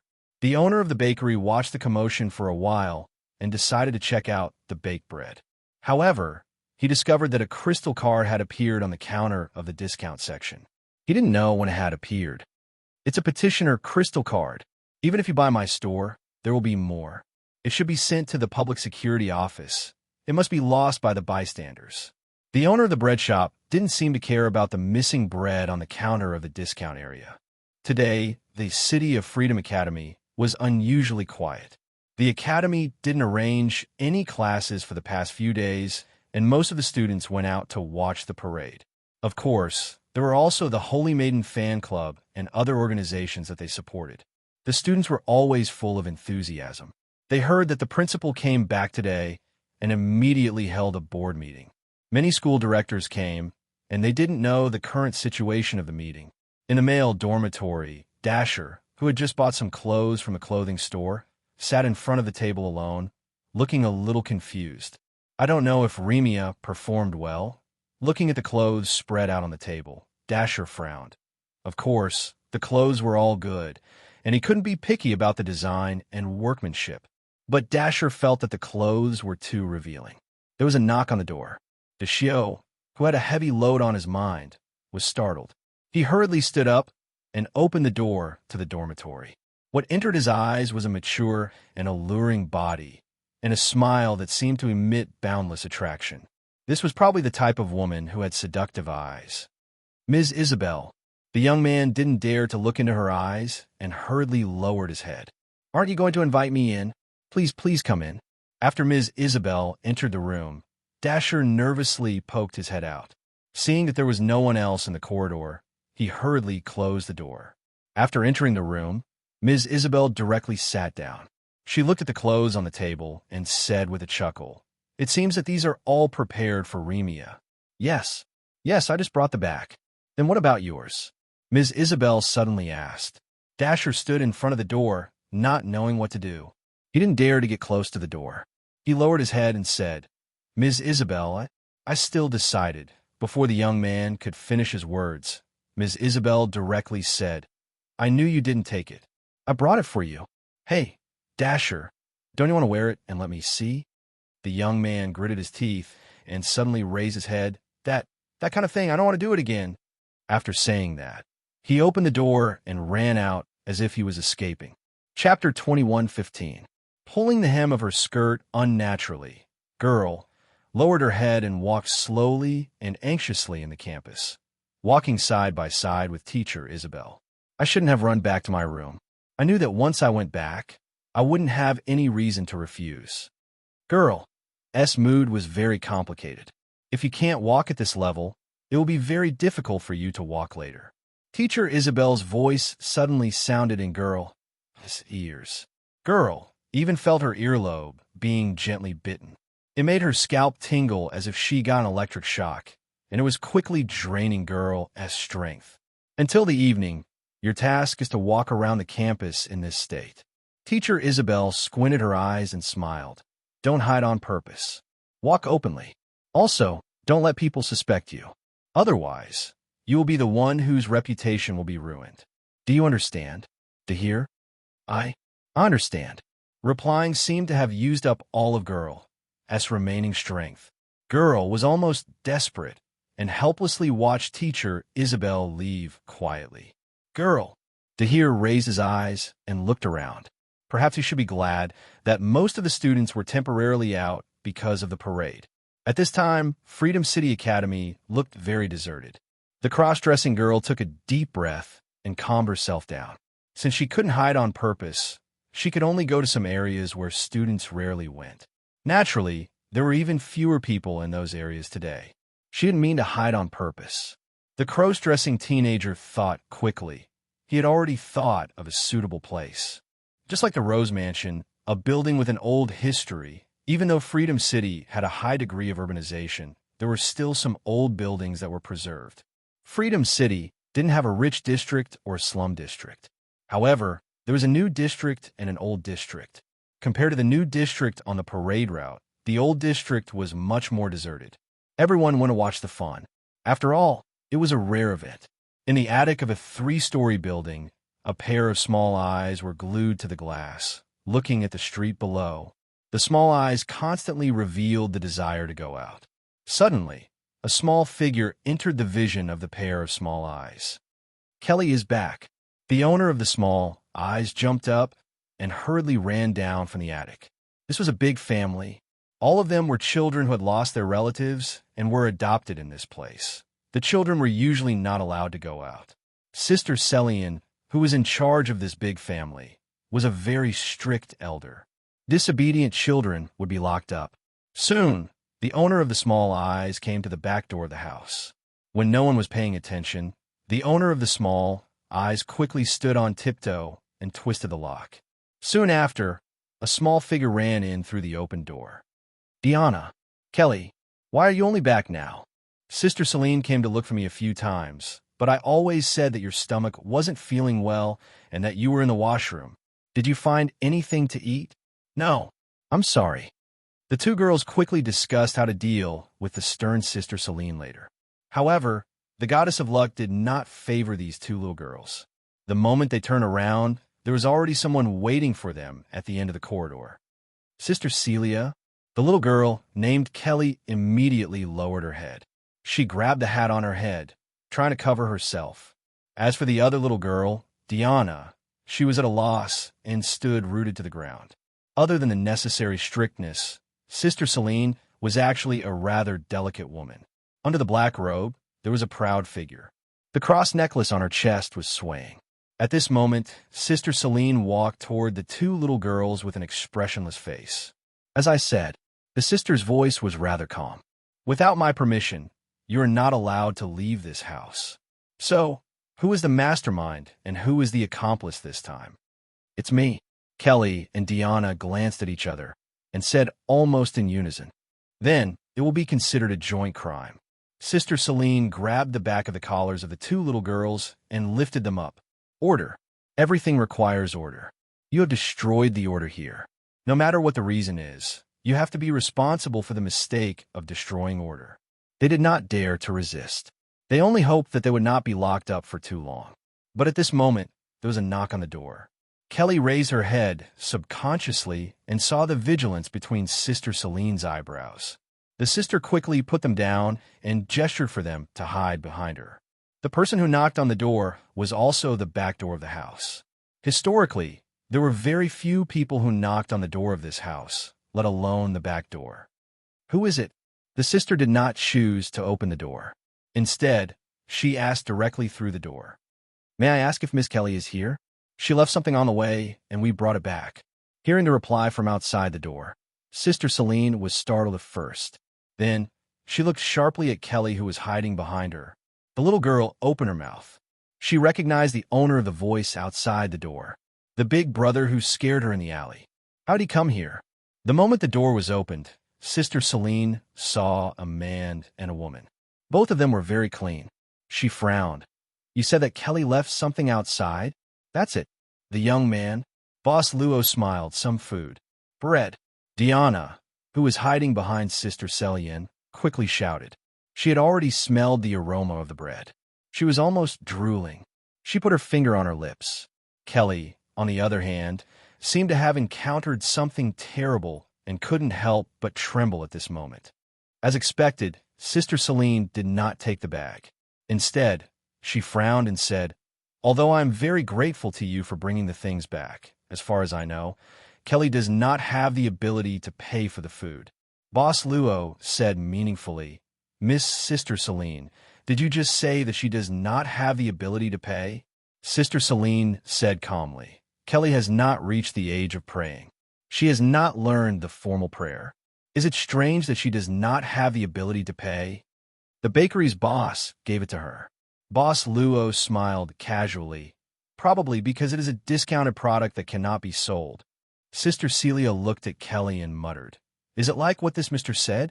Kelly, answer me. Yes, yes. The little girl Kelly did not dare to look at the sister. She lowered her head and mumbled. Sister Celine heaved a sigh of relief.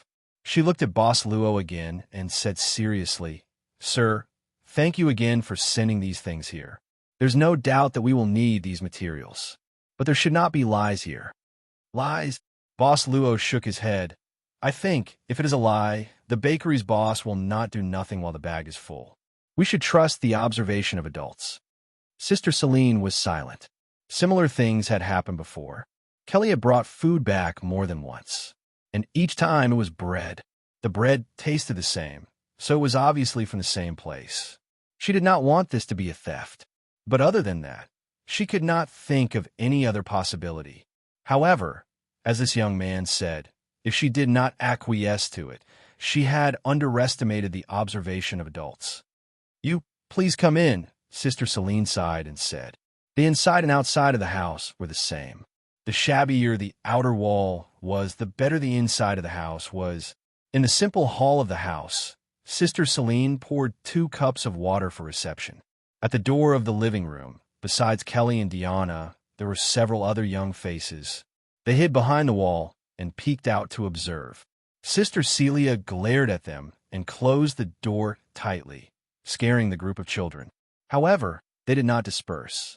Instead, they gathered in the corridor outside the door and discussed animatedly. Sister Celine shook her head and looked at Boss Luo and Miss Maid. She smiled bitterly and said, "Excuse me, is this a welfare center?" Boss Luo asked casually. Sister Celine nodded. Boss Luo asked curiously, "If it is a welfare center, why is there only an inconspicuous signboard at the back door?" Sister Celine sat down and said helplessly, "Because we haven't gotten the license to operate the place yet. Without the official permission, I guess we can't operate the place, right? And we can't collect donations from the society?" Sister Celine nodded slightly. Boss Luo said, "There should be enough welfare centers in Freedom City to accept these children. Don't you think it's strange to insist on it?" Sister Celine kept quiet. She even looked at Boss Luo and Miss Maid with a trace of malicious intent and determination. "That's because these children have a reason not to register with the officials." Such a reply came from the living room, but it wasn't Sister Celine who answered. The voice came from the window of the living room. A figure pressed on the windowsill and jumped in, but he hooked onto a wooden plank. It was supposed to be a handsome entrance, but it turned into a flop in an instant. Sister Celine hurriedly ran over and helped the guy up. She asked with concern, "Mr. Arthashes, what happened to you? I told you not to jump through the window next time, but you always fall into it." "I, Asakes, one of the most famous handsome boys in Freedom City Academy. Am I someone who cares about my reputation? You guys don't seem surprised that I'm the one who appeared?" Sister Celine helped Mr. Asakes to the table. He pinched his nose and rubbed it softly. Boss Luo smiled casually. "It's probably because you've encountered a lot of strange things in the past few days, so you've adapted to the current situation." Mr. Arthas laughed bitterly. "I think it's because there's nothing that can surprise you. You know each other." Sister Celine couldn't help but open her mouth. "These two are guests in my mansion," Mr. Asakes said. "Let me take care of them. Celine, you take care of the children. I brought some ingredients over and placed them outside the window." "All right." Sister Celine hesitated for a moment before she agreed to it. After sitting down, Boss Luo explained the reason why he came back. "It's all my fault." Mr. Asakes shook his head. "We've been delayed for a few days, so we haven't sent any food over. Otherwise, Kelly wouldn't have sneaked out. Fortunately, nothing happened." "Mr. Asakes, you've been helping this welfare organization?" Boss Luo asked curiously. Mr. Asakes said seriously, "Let me introduce myself. Other than being the owner of Rose Mansion, I'm also the director of this unofficial welfare organization." Ms. Maid said calmly, "Since the director is Mr. Asakes, with your relationship with a few big shots in Freedom Capital, it shouldn't be difficult to get a business license." Mr. Asakes shook his head. "I can't ask Duran for this matter. That guy is too righteous. Moreover, even the school principal can't do it." "Because of these children?" Boss Luo asked. Mr. Arthashes nodded and said, "These children, if they were outside, would most likely be called heretics. They can't activate the destiny system and can't pray in the future. The 7 capitals have the same attitude toward heretics. Perhaps only Freedom Capital is slightly more lenient, but it's not much better. Mr. Assakes, you've been taking in these children. Boss Luo thought for a while and said, Aren't you afraid that you'll be implicated? How should I put it? Although I'm a little shameless, I still have the title of a descendant of the saint's father. I don't think the men of the public security department will really send me to the stake, right? Arthashes smiled faintly. The saint probably didn't expect to give you such a privilege, Ms. Maid said coldly. Assakes smiled bitterly. I don't know if there's such a privilege. What I know is that even the saint can't watch these children who haven't really seen the world get purified for no reason. If we're defined as heretics just because we can't activate the destiny system, I really can't agree with such a belief. Ms. Maid said calmly, This is the rule set by the saint. Mr. Assakes, it seems that you intend to challenge the saint's rule. Challenge? Assakes met Ms. Yuye's gaze. He was still very afraid of the stern gaze of Ms. Yuye, and even his heart couldn't help trembling. His gaze seemed to be a little dazed, but he soon sobered up. Assakes shook his head. There's nothing that can't be challenged. The heart of freedom shouldn't be restrained, especially the chaotic wind. It should be stopped. So, you think the saint's rule is wrong? Ms. Maid asked expressionlessly. Yes.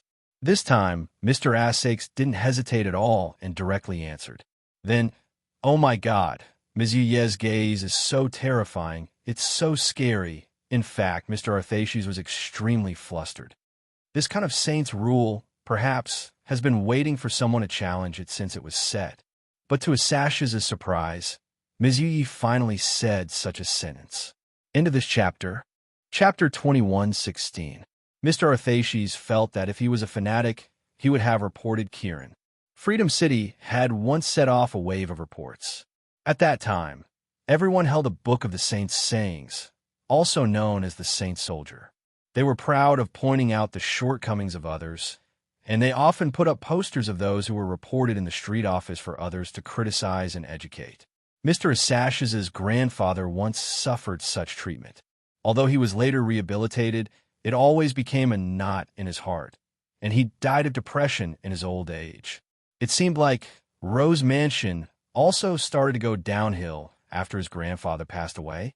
At this time, he could only pretend that he didn't hear Miss Yuye's words. But he didn't think about another thing. He actually didn't consider that if the existence of this illegal welfare institute was known, the other party would report it to the authorities. It was quite abnormal that he could easily tell the whole story, even though the people in the Holy Light Kingdom were used to being honest. But in order to protect this illegal welfare institute, Mr. Assakes had actually been dishonest for a long time. Mr. Assakes, have you ever thought about why the heretics appeared?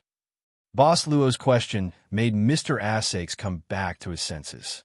This was probably one of the ultimate questions that not only him, but all the scholars in the Holy Light Kingdom wanted to know the answer to. And there were many people who worked tirelessly to study it, including his teacher, who was one of the experts in the study of heretics. On the road of faith, if you can't resist the temptation of desire, you will fall and become a heretic. Mr. Assakes muttered, anger, sadness, jealousy. The saint said that all the original sins are hidden in the human heart and have never disappeared. The saint didn't say that, Miss Maid said suddenly. Her gaze made Mr. Assakes break out in a cold sweat again. Mr. Assakes could only smile bitterly. Well, actually, I said it. But generally, if the saint said it, more people will be convinced. Children can also fall. Boss Luo shook his head slightly. For children, before their ideas are formed, they don't care about right or wrong, good or evil. Besides, Mr. Assakes, you just said that they were born with it. Assakes thought for a moment and said, There's something called the sinner's bloodline. Fallen bloodline? It will be passed down to the descendants. Were these the saints? It was the punishment for sinners. Sinners and the descendants of sinners? Only after enduring enough suffering? Only then can you free yourself from the bloodline of sinners. Boss Luo asked calmly, Mr. Assakes, what do you think? Me? Mr. Assakes shook his head. Nothing. I'm not a saint, so it doesn't matter how much I believe it. Are you going to stay like this forever? Do you want to continue operating this welfare institute? Miss Maid asked. Mr. Assakes fell silent. She said blankly, I don't know how long I can hold on. If Rose Mansion is going to close down in the end, I think I'll be powerless. Mr. Assakes smiled bitterly and said, Actually, recently, it's been very difficult to support. If it weren't for Sister Celine, I'm afraid this place won't be able to hold on anymore. You don't know, other than taking care of the children during the day, Sister Celine has to work everywhere at night. I even want to write a book. I've even thought of the name. It'll be called Sister Celine's Struggle Diary. Boss Luo said, Sister Celine? Is she also a heretic? She's not. Mr. Assakes shook his head and said, It's just that she hasn't been able to become a God's chosen one. Her daily prayers produce very little wish power. It's far from enough. Even so, Sister Celine, I've never cared about the fact that the children are heretics. At this moment, Sister Celine pushed the door open and entered. She looked at them and said, Mr. Assakes, do you and your friends want to stay for dinner? Is there enough food? Mr. Assakes asked in return. Sister Celine said, Although it'll be simpler, but we can still provide the food for the guests. Mr. Assakes looked at Boss Luo with a questioning gaze. Then, I'll be bothering you.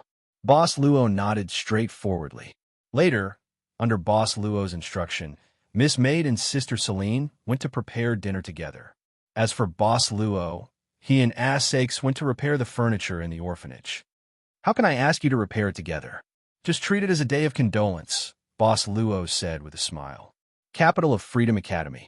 Dashiell chose the area for the activity. It was the washroom in the Academy library. Firstly, the library was a quiet place. Most of the students were focused on their studies and wouldn't pay attention to the people around them. Secondly, the Academy had suspended classes for the Holy Maiden ceremony, so there were basically no students in the library. Lastly, the library was right next to the office building of the Academy's teachers, so the possibility of meeting students he knew was even lower. However, it wasn't a good idea to hide here. The cross-dressing young man had a feeling that Teacher Isabel was observing him from somewhere. That woman was always keen on doing bold things. Why did I agree to it?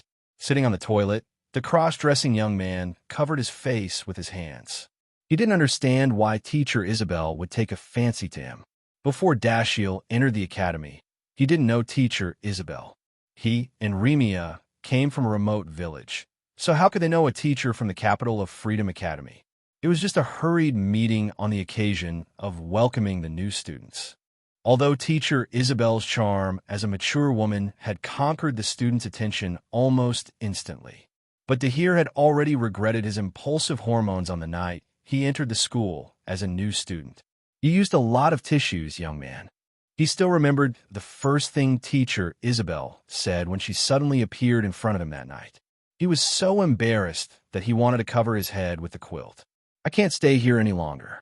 If Teacher Isabel knows about this, she will definitely find another way to make things difficult for me. The cross-dressing young man could only open the door quietly. While cross-dressing, the young man hesitated whether he should go to the men's or women's washroom. Then, he resolutely chose the men's washroom. Fortunately, no one was in the men's washroom or the women's washroom. Dashiell heaved a sigh of relief. He lowered his head and hurriedly walked out.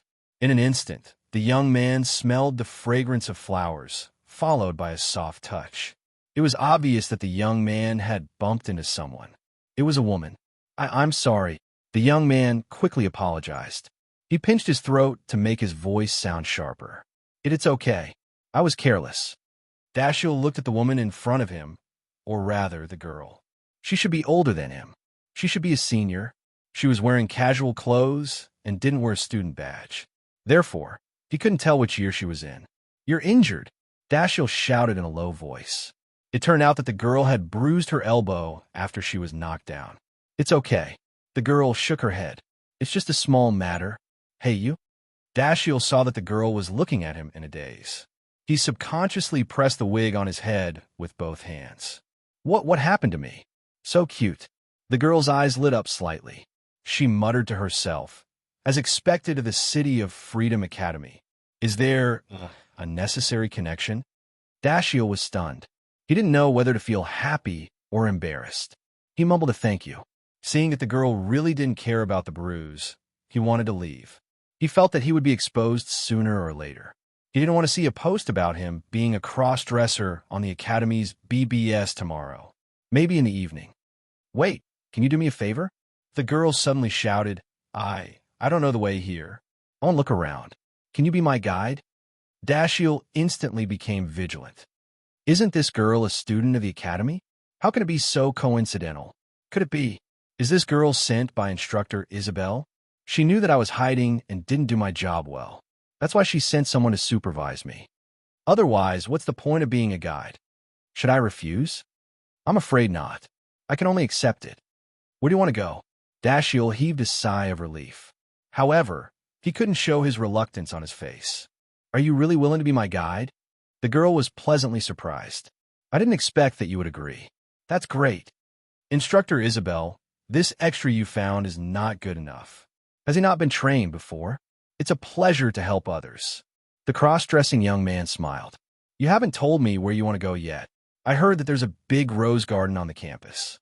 Can I go and have a look? The girl said hurriedly. Dashiell frowned. The rose garden is the exclusive place of the principal. Students are usually not allowed to enter it. However, you can look around outside. Well, let's look around outside. The girl nodded. By the way, what's your name? Daphne, what about you? Kate or Lily? The girl showed a bright smile. Whoosh! The girls were sitting in the resting area, and their clothes were hanging everywhere. These were the clothes that the Academy provided for free during the parade. They were retro and heavy. After all, they were provided for free. Most of them were antique equipment. It was said that some of them were left by the candidates of the Holy Maiden dozens of years ago. Even though they were outdated, they were free and fragrant, except that they would sweat easily after wearing them. Phew! I can't take it anymore. I don't want to stand on the parade anymore. I've been standing for a whole day. I feel like my legs have been toyed with for a year. A girl rubbed her calf at this time and complained. It would be great if someone could sponsor our exclusive float. For 5 people, squeezing into a float is indeed a little. Another girl sighed. By the way, Remia, I don't see your brother Dashiell. Doesn't he like to stay by your side and protect you? My brother helped me get the clothes for the parade today. That's why he didn't come. I wish I had such a good brother. The girl was secretly delighted by her envy. Remia stuck out her tongue and said, Hurry up and put on your clothes. We only have 20 minutes to rest. Don't worry. We're just here to make up the numbers. A girl waved her hand and said, In the past, only the best among the freshmen were qualified to participate, but it was only to gain some experience in advance. There has never been a freshman who became a holy maiden, let alone this time. This isn't a reason not to work hard, Remia thought, but she didn't say it out loud.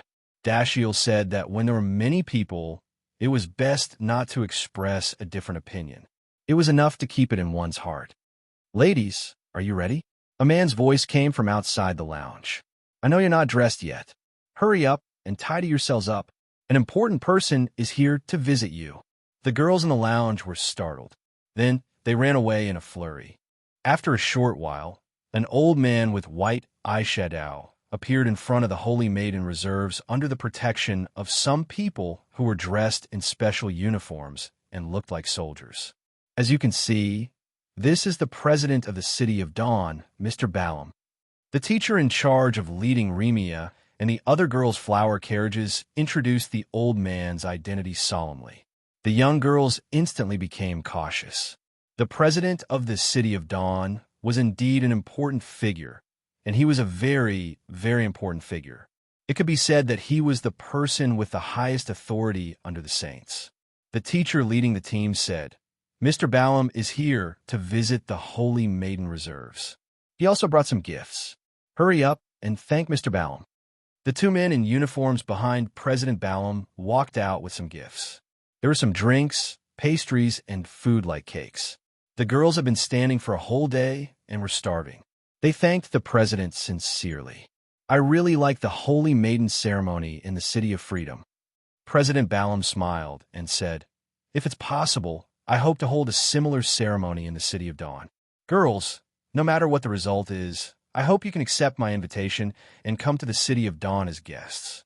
I'll pay for all your expenses, and communicate with the City of Freedom Academy. The girls stood there in a daze, not knowing what to do.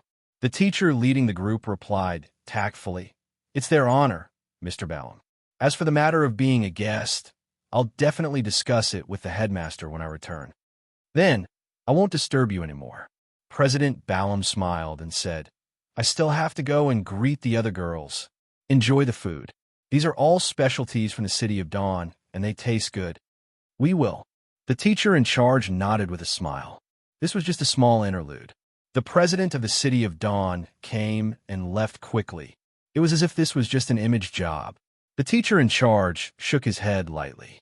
He couldn't understand why the president of one of the 7 capitals would do such a thing at such a critical time.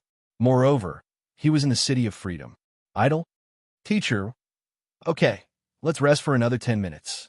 Seeing the girls' expectant gazes, the teacher in charge said helplessly, "Girls, don't overeat." "Yay, I want to eat this. It looks delicious."